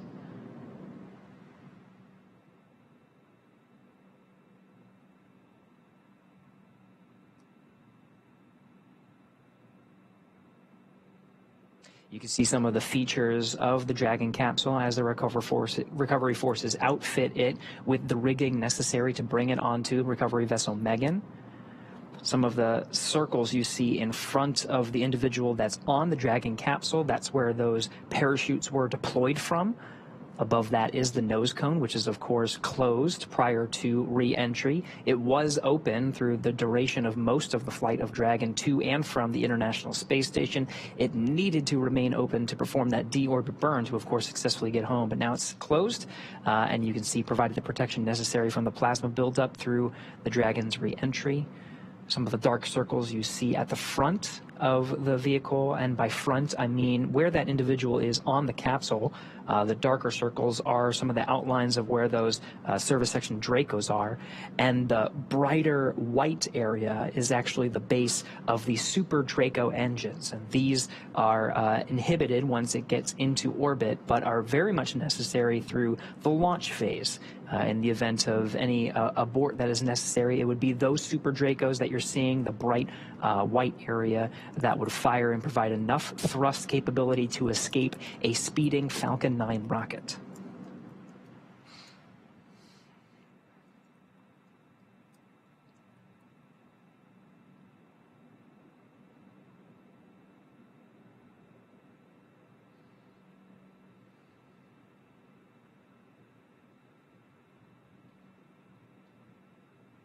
Once again, we can see the recovery vessel Megan making its way closer and closer to the Dragon Endeavour capsule, which has splashed down off the Atlantic coast of Florida.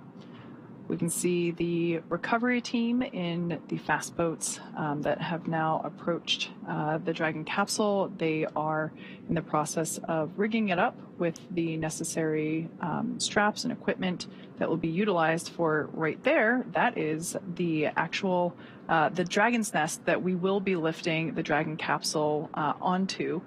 The lifting mechanism, it's kind of hard to tell right now, but that almost house-like structure over the end of the aft end of the boat will actuate downward, and then the straps will be used to lift the Dragon capsule, and then the whole thing will actuate back into the orientation that we see it here to help secure, or to place it and to secure the Dragon capsule in that nest.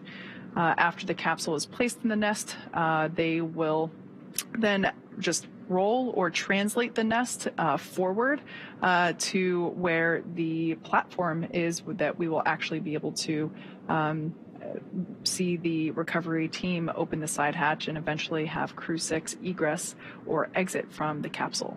So if you look through the back there, you can see the capsule. That's that white speck in the background there, and the darkness behind Megan.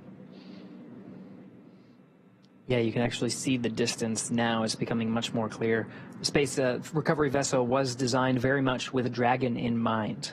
Of course, that hydraulic lift bringing it onto the Dragon's nest, and that platform, Kate, that you were describing, it allows for access right at the right spot, right in front of that side hatch. The side hatch will be facing right towards the camera. That will allow, when that Dragon nest comes in towards that platform, the crew on board recovery vessel Megan will have access to that side hatch to go ahead and open that. All 4 crew members will remain seated throughout that process, but the Dragon side hatch will be open, and the recovery teams will take the Crew-6 astronauts and cosmonaut out one at a time. Yeah, you mentioned that this vessel had Dragon in mind. You couldn't be more correct. When SpaceX acquired this vessel, we actually have two of them, one for Atlantic operations, one for Gulf operations, and both of them are pretty identical. They all, each have a lifting mechanism, a nest. We basically designed the interior and exterior of the vessel to accommodate efficient and speedy operations for Dragon recovery. In addition to these physical recovery assets, there are also medical bays where each crew member will get a quick medical checkout by the flight surgeon after egress, as well as a helicopter deck that in some instances is utilized to have the crew depart from there. So it is definitely a bespoke boat, if you will, a vessel for these Dragon recovery operations. And it's quite necessary because we want to make sure that these operations are as efficient as possible. We don't want to leave the crew in the water or in the capsule any longer than they need to be.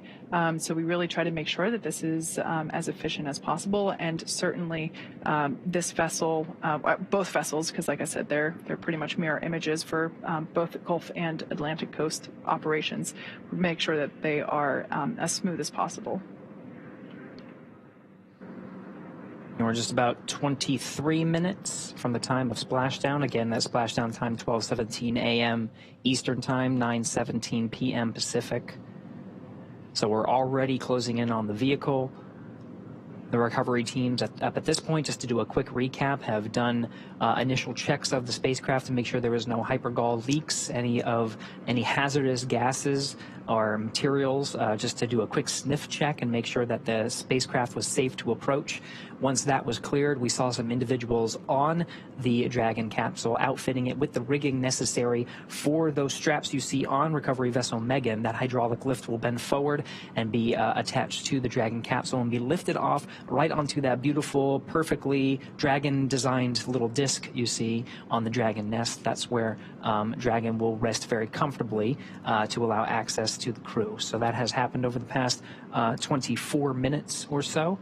And we are making great progress right on the timeline for the recovery ship to arrive. Dragon, SpaceX, be advised, we're transitioning the forward link over to the recovery vessel. Comm will be unavailable for approximately 5 minutes. SpaceX Dragon top.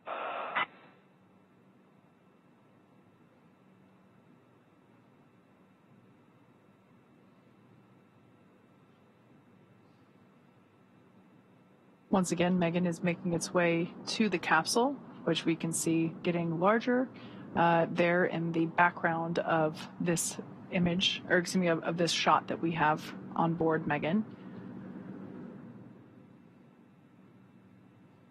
Once the capsule is a little bit closer, we'll begin to see the team in the water attach the straps and all the equipment necessary from the boat onto all the straps and equipment that they have been attaching around and on the Dragon capsule itself.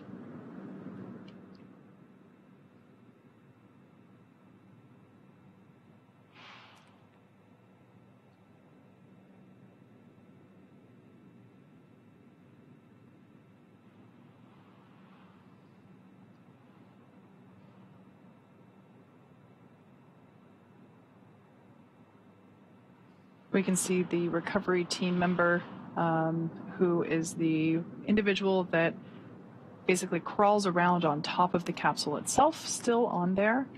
Once all of the equipment is attached, we'll actually see them jump off into the water. I imagine that for that person, that is probably one of the most exciting parts of their job. Definitely not something that I personally would look forward to.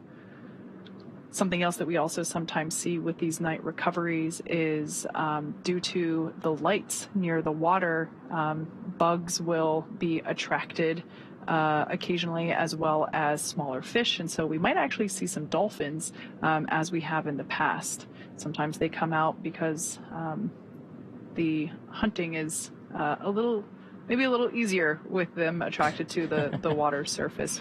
with all this, the light. Obviously, we need lots of light to ensure safe operations as we're progressing through these recovery steps.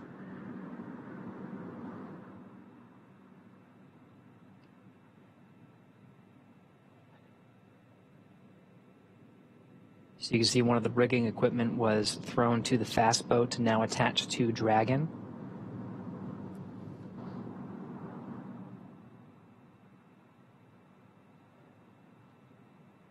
Again, this is on a hydraulic lift that will safely lift a Dragon capsule out of the water and onto that disc you see at the bottom of your screen.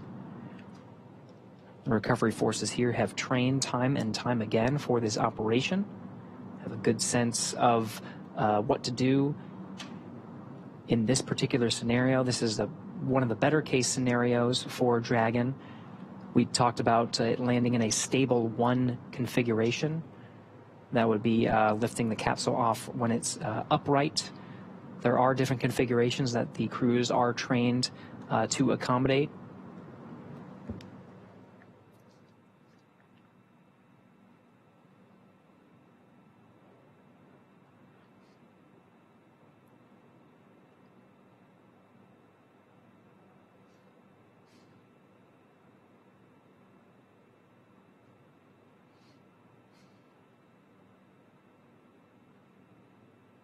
As we mentioned before, the Dragon capsule is soon to be lifted onto the recovery vessel Megan.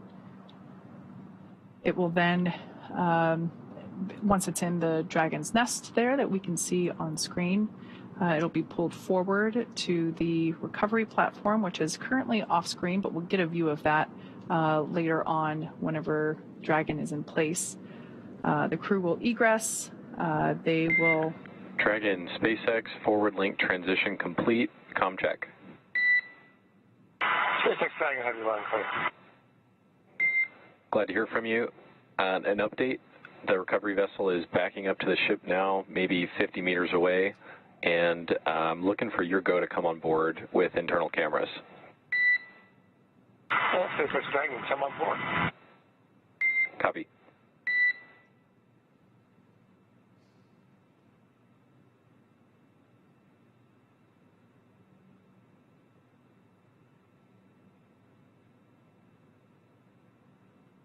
At this point in time, rough estimation for crew egress is anywhere between 15 to 30 minutes, depending on how additional safety checks pan out and how quickly we can get the team, or excuse me, the capsule onto the recovery vessel that you see there. Those teams are now preparing to lower that hydraulic lift mechanism into the water. That will then bring the spacecraft onto the deck into that translation system known as the nest. The capsule will remain there during crew extraction as well as throughout the journey back to port.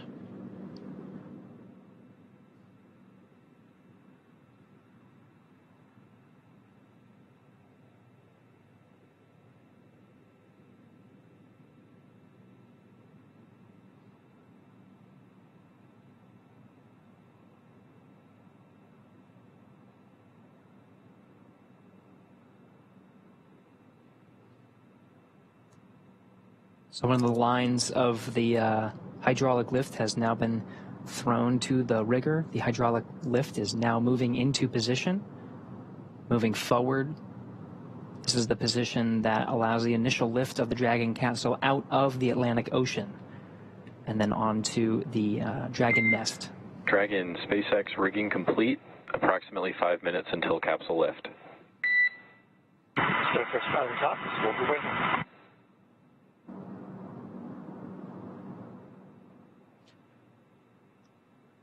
So the clock starts now at 9:48 p.m. Pacific time, 12:48 a.m. Eastern time. We'll be looking for Dragon to be lifted out of the water at approximately 9:53 p.m. Pacific, 12:53 a.m. Eastern.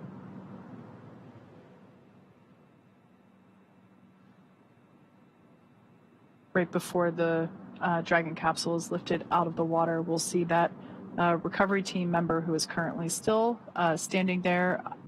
He's actually standing in the bucket where the main parachutes were located during Dragon's flight. Obviously, those buckets are that bucket is now empty as we deployed the main parachutes. But we will see that team member jump off and away from the capsule just prior to the capsule being lifted out of the water. Dragon, brace for capsule lift. There they go. More brace.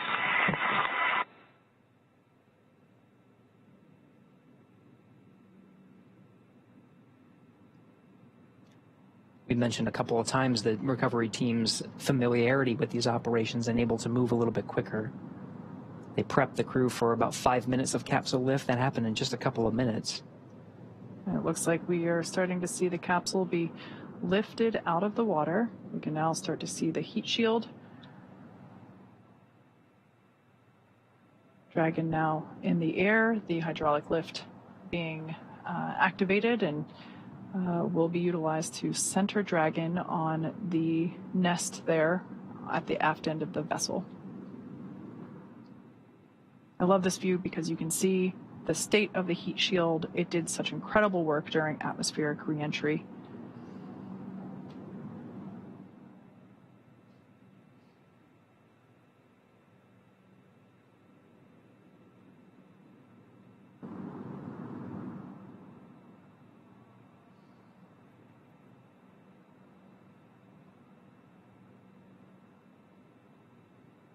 Dragon Endeavour now placed into the nest of our recovery vessel, Megan.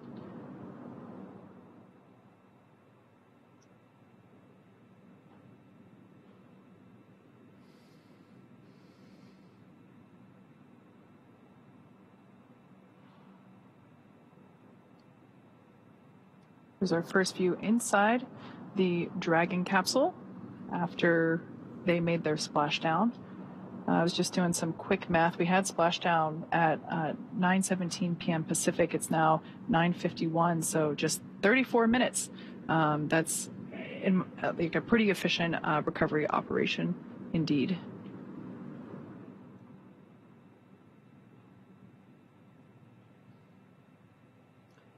See the cabin lights on the inside the Dragon are off as the crew patiently waits for the recovery forces to do their job and get them out of the water and, of course, ready for egress. Dragon, I'm happy to see you safe and sound on board. Personnel are completing their final checks. Stand by for translation across the deck to the egress platform. SpaceX Dragon copies. We'll be waiting.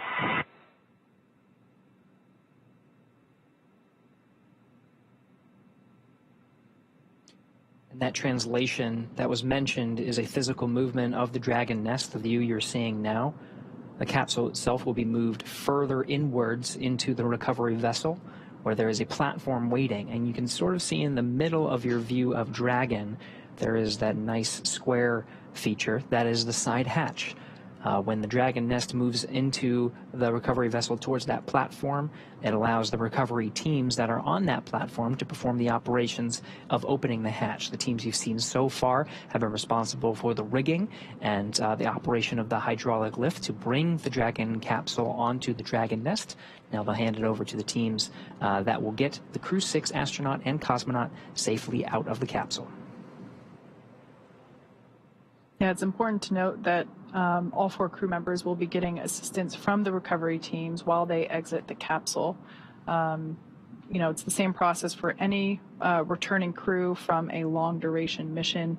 And it makes sense because returning to, you know, our environment here with gravity can really wreak havoc on our bodily systems and especially those that are responsible for balance and control. So we will be providing assistance, but I'm sure we will be seeing smiles and thumbs up along the way. Yeah, that's one of the main reasons. Of course, we've been talking a lot about the operations, but really we should mention the science. Of course, the reason the Dragon is returning from space is because their mission, the Crew-6 astronauts and cosmonauts, was a 6-month expedition on board the International Space Station, an orbiting laboratory for science, maintenance, technology demonstrations.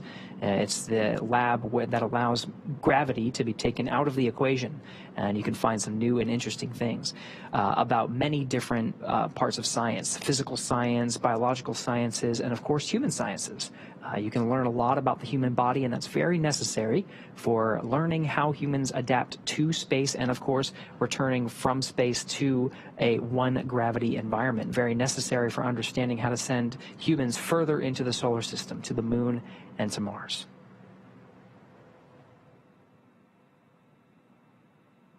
So we're now standing by for translation of the Dragon capsule to the recovery platform. Basically meaning that once everything checks out here, we should see the entire capsule move towards us. We'll get a different camera view on board the recovery vessel once the Dragon capsule starts to move, but it'll basically put it right up next to the platform that is basically right at the same height as the bottom of the side hatch. Oh, there we have our first movement of Dragon Endeavour making its way to that recovery platform.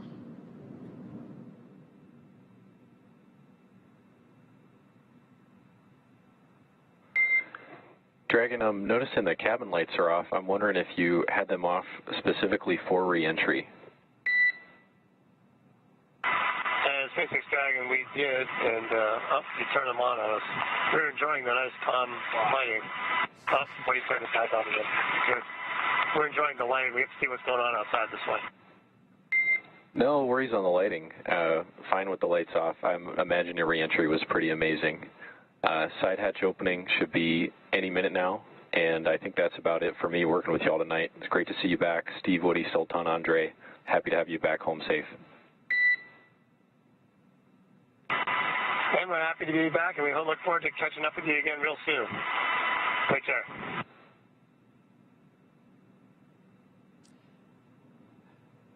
It's an important note. The crew has the ability to toggle lights on and off, and turning them off during the re-entry phase. There are those windows that we've been seeing. All right, Dragon, I know I said goodbye. I'm back, and I'm wondering if you can indeed turn the cabin lights on for the recovery team to come inside. Absolutely, we'll take care of that. And they're on now. So we'll be seeing those lights turn on here momentarily, but again, they've been off in this configuration, so if you're trying to imagine what the crew was experiencing during re-entry, it was with the darkness, but there are those windows on the Dragon itself, and through the plasma buildup, they were able to see some of the plasma come through the windows and really get to experience the full experience that is re-entering from space into the Earth's atmosphere, and just sit back and relax and enjoy it. Yeah, that also makes sense given that it is dark out, and you know, for them to be able to, where possible, see the recovery operations happening outside. Yeah, same reason why you know, as kids, we're not allowed to turn lights on in the car when mom and dad are driving at night because you can't see very well outside. So that makes a lot of sense. But we did ask them to turn them back on just so that we're able to help the crew egress. And once the side hatch is open, the flight surgeon will be the first person to poke their head in and just do a quick thumbs up scan of all 4 crew members to make sure everything is good. But what we're doing right now on the outside of the capsule, we're doing additional safety checks. We saw momentarily some of the recovery team, they had face masks on. This is personal protective equipment, or PPE. It's basically a respirator to allow them to breathe clean air. They're just going to do some additional sniff tests for any lingering hypergol vapors. Once again, the onboard propellants that we use, nitrogen tetroxide and monomethylhydrazine, are toxic if you know, we come into contact with them or we breathe those vapors. So just that, once again, ensuring full safety for the recovery team on board, as well as the crew as we prepare to open that side hatch. We want to make sure that none of those vapors are lingering. Side hatch, if we get these views from the inside, we'll also be able to alternate from the outside, is now open. You see the recovery team is open and waving to the crew. First humans that the Crew-6 has seen on the ground in 6 months. Looks like we got some fist bump action, thumbs up. Seems like the crew is in pretty good spirits after their journey back home. We're not getting audio, but I am getting reports that on the recovery ship there was a big round of applause from all the recovery team on recovery vessel Megan as soon as that side hatch opened for the crew, congratulating them on a successful mission and successful return home.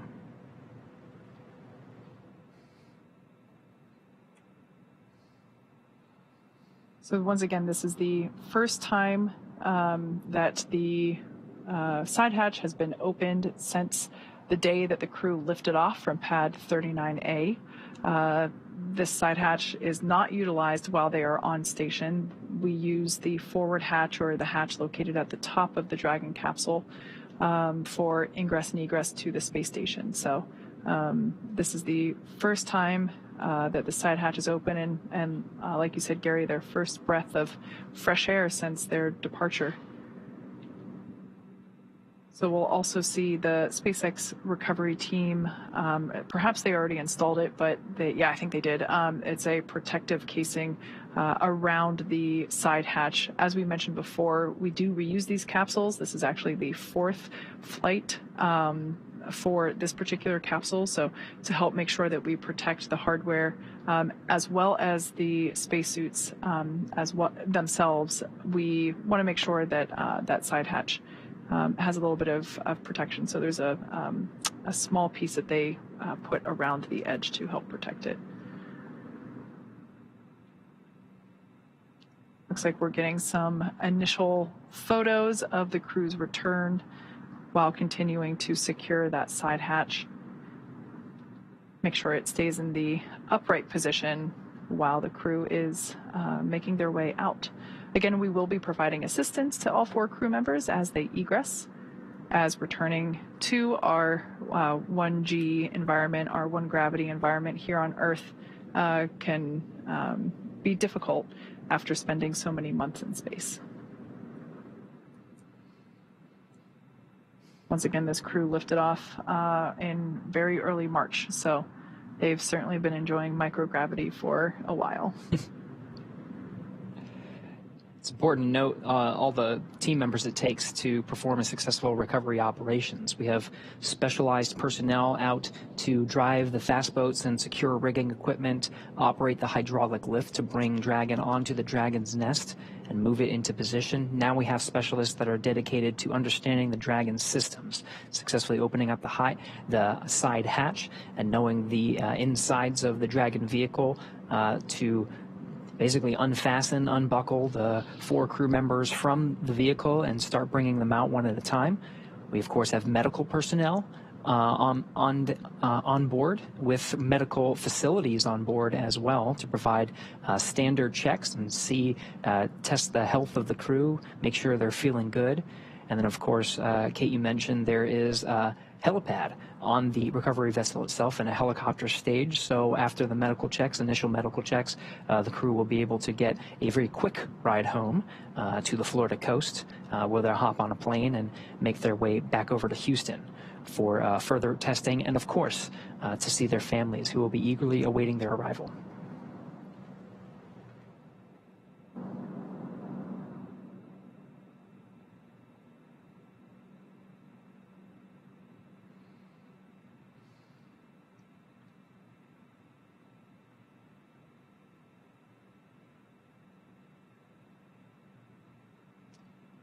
It's important to note that Stephen, Woody, Sultan, Andrey will be getting assistance from these recovery teams while exiting the capsule. This is the same process for any returning long-duration crew members, as returning to the gravity environment can be a big toll on the vestibular system, responsible for maintaining balance and motion. So safety, again, is our #1 priority with this operation. You'll see the crew members helped out of the capsule one by one and assisted the few feet to the medical quarters on aboard the boat. If you've ever watched crews return on a Soyuz, this is the same process when astronauts are carried from the capsule to waiting chairs and then carried to waiting medical tents. This is also a period where any time critical cargo can be recovered from the spacecraft. They're positioned right underneath the crew members, and they can be brought back into port relatively quickly. Once the ship and capsule return to shore, the recovery team will perform additional inspections before loading Dragon onto a flatbed truck at the SpaceX facility in Cape Canaveral for post-processing.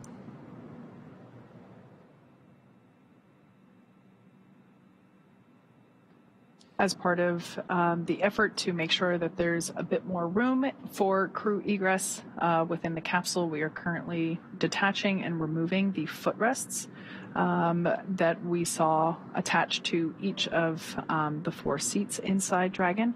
This just helps to create a little bit more space and enable the crew to get out a little bit easier. We'll also likely see them put a small slide up against the side hatch, and that will allow the crew to kind of slide out a little bit to egress a bit easier.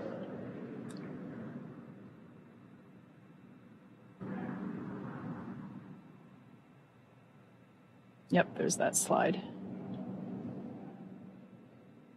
It's like they've done this before. Yeah, we've done it just a few times.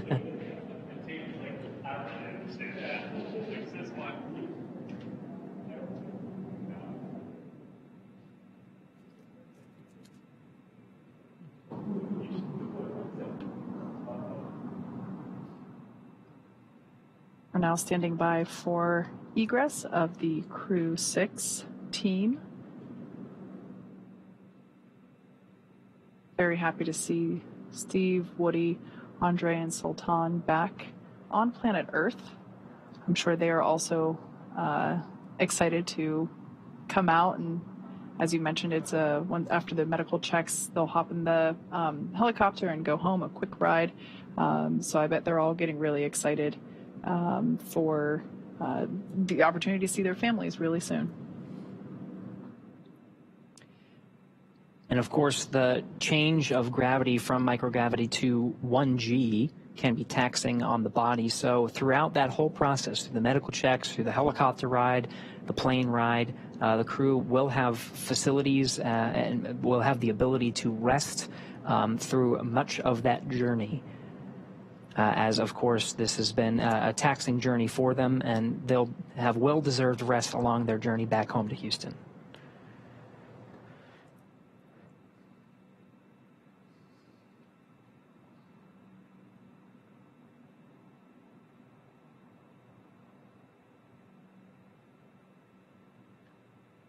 It varies mission to mission, crew by crew, but we usually see either the pilot or the commander egress first.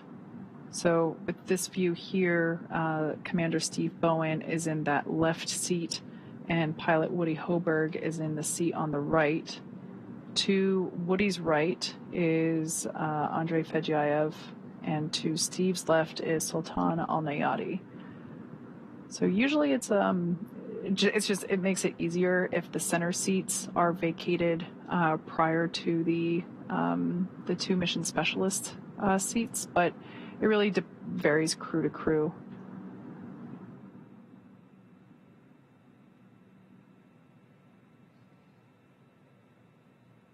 We did see them detach and remove the footrests from all 4 seats to also help add a bit more moving room within the interior of the capsule.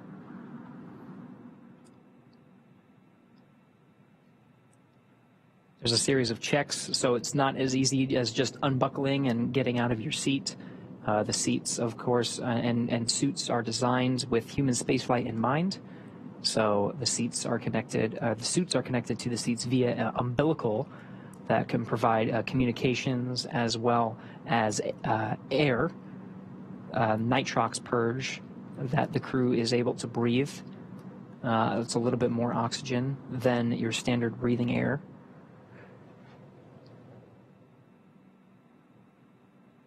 And so there is some technical specifics to get them egressed. So it is quite a process. So we're just standing by for them to get out of their seats. Does look like Steve will be the first out.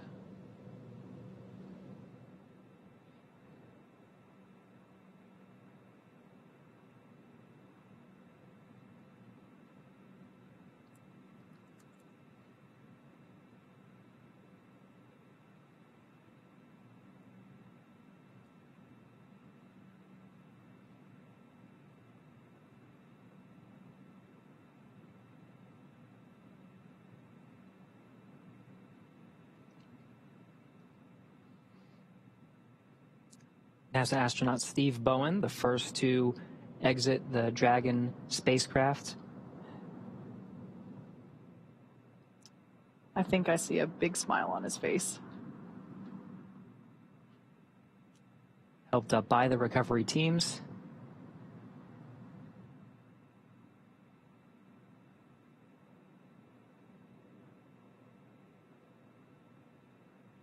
Now being seated in a rolling chair to help move him back to the medical bay, where he will get a quick checkout with the flight surgeon. And again, this is standard procedure. We can see some applause happening on deck. Looks like our pilot, Woody Hoburg, will be the next to egress.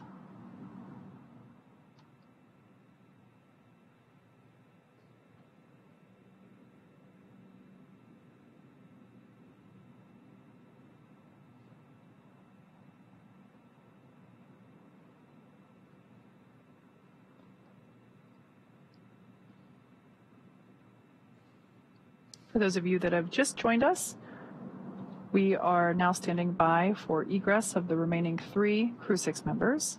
We can now see Woody Hoburg making his way, pilot of Crew-6, making his way down the slide.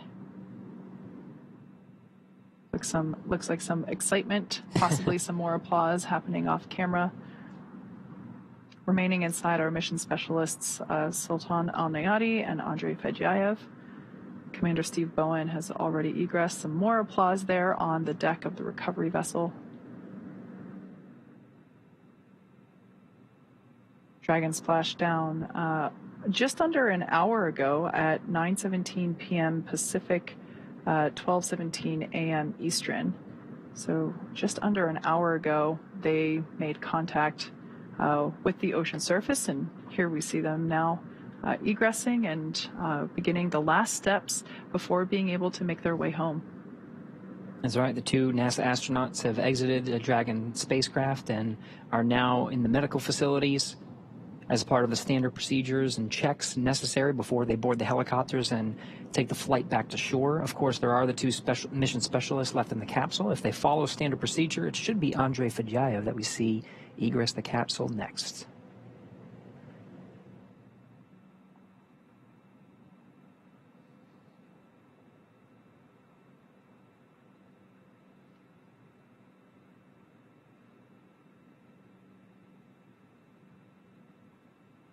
Gary, you mentioned standard procedure. I think that's an important thing to note, that in addition to the teams rehearsing both joint operations, everywhere from pre-flight training to the things that they were doing in space to the things that they were monitoring while Dragon was on orbit and making its way home, everything is very carefully choreographed in terms of the process in which we execute these operations. So even from a recovery standpoint, you mentioned before that our recovery times from the first time we did this with humans on Demo 2, again using this same capsule. This capsule has flown 4 times now. Our operations have gotten more efficient, and they are documented step by step. And so of course, whenever it comes to egress, there is a little bit of flexibility that if a crew member needs or wants to egress sooner than later, we can do that. But generally, as I mentioned before, we do try to vacate the 2 center seats first. We can now see 2 more leg rests being removed footrests being removed from the seats inside the capsule, again, just to create a little bit more room.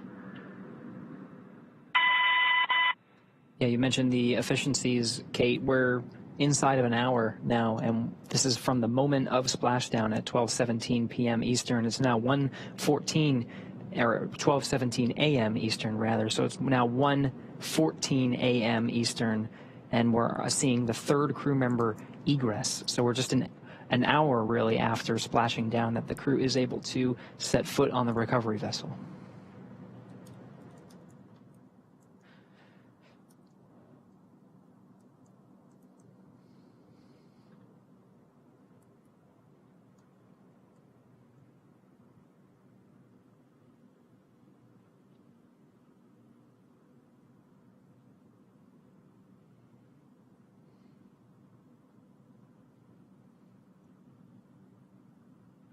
There's Roscosmos cosmonaut Andrey Fedyaev being assisted by the recovery teams onto the rolling chair. He'll also be positioned over to the medical facilities. Last remaining crew member inside Dragon Endeavour now is Emirati astronaut Sultan Alneyadi, completing 186 days in space. Got some happy waves there from Andrey. More applause.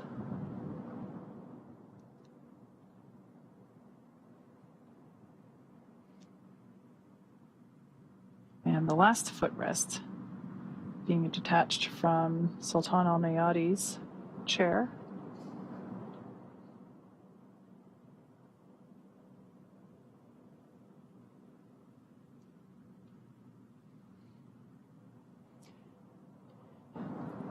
You see SpaceX and Emirati recovery personnel positioned outside the Dragon capsule, ready to receive Sultan Alneyadi.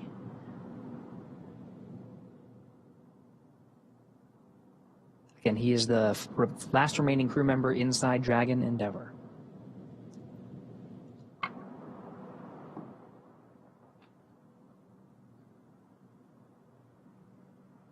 And if he makes it out in the next minute, which it looks like he is, it will be exactly 1 hour on the dot after making splashdown. Not bad. 60 minutes exactly.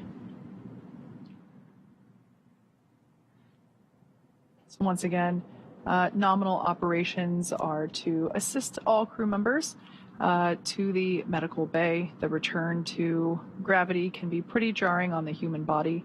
So we slide them down a little Dragon fun slide, assist them into the wheeled chair, and roll them over to the medical bay. And just like that, the 4th crew member, 1 hour exactly on the nose since splashdown, has now egressed from Dragon Endeavour.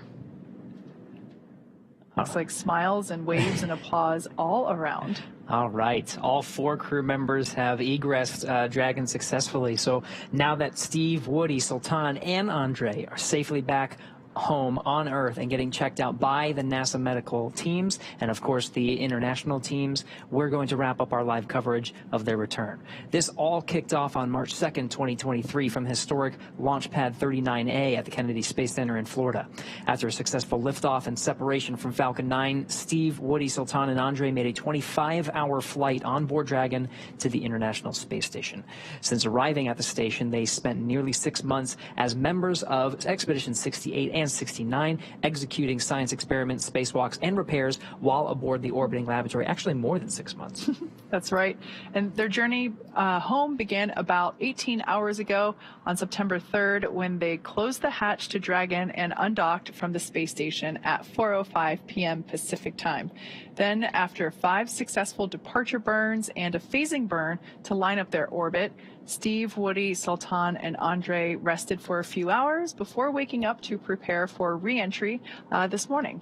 We jettisoned Dragon's trunk and performed our final on-orbit maneuver, the 16-minute-long deorbit burn, at 8:24 p.m. Pacific time, 3:24 GMT, and that is what put Dragon on its path home to Earth. The spacecraft re-entered the Earth's atmosphere and slowed its descent with successful deployments of 2 drogue parachutes, followed by 4 main parachutes, and with final splashdown occurring off the coast of Florida near Jacksonville at 9:17 p.m. Pacific time, 4:17 GMT. Following that successful splashdown, we saw the SpaceX recovery experts move in really quickly and prepare Dragon Endeavour for its lift onto the recovery vessel. And just almost exactly an hour following splashdown, we saw Steve, Woody, Sultan, and Andrey make their way out of Dragon and into the recovery ship's medical facilities, safe and sound. So after the medical facilities and medical checks, they'll catch a helicopter flight back to shore where they'll transfer to the aircraft that will take them home. Steve, Woody, Sultan, and Andrey will take a NASA plane for the short flight back to Houston, and later Andrey will fly back to Russia and Sultan to the UAE. They'll be reunited with families to bring an end to the mission. It's been an honor and a privilege to share their journey with all of you as we continue in this new era of human spaceflight.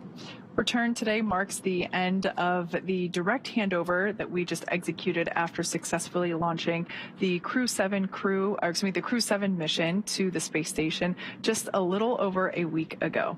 It has been an incredible honor and joy to share this mission with the public. All the teams from SpaceX and NASA continue to work hard to keep America leading the world in human spaceflight. Continue to follow SpaceX and NASA online and on social media for updates for the very latest on crew and cargo flights to and from the International Space Station. And we'll continue to share the progress of Steve, Woody, Sultan, and Andrey on social media as they travel back home. We also have a post-splashdown media telecon coming up at approximately 11 p.m. Pacific, 2 a.m. Eastern, where leadership from NASA, the UAE, SpaceX will share a final update as we conclude this successful mission. So we'll say thank you one more time for tuning in and cheering on Steve, Woody, Sultan, and Andrey as they made their return back to planet Earth. From all of us at NASA and SpaceX, welcome home, Crew-6. So long.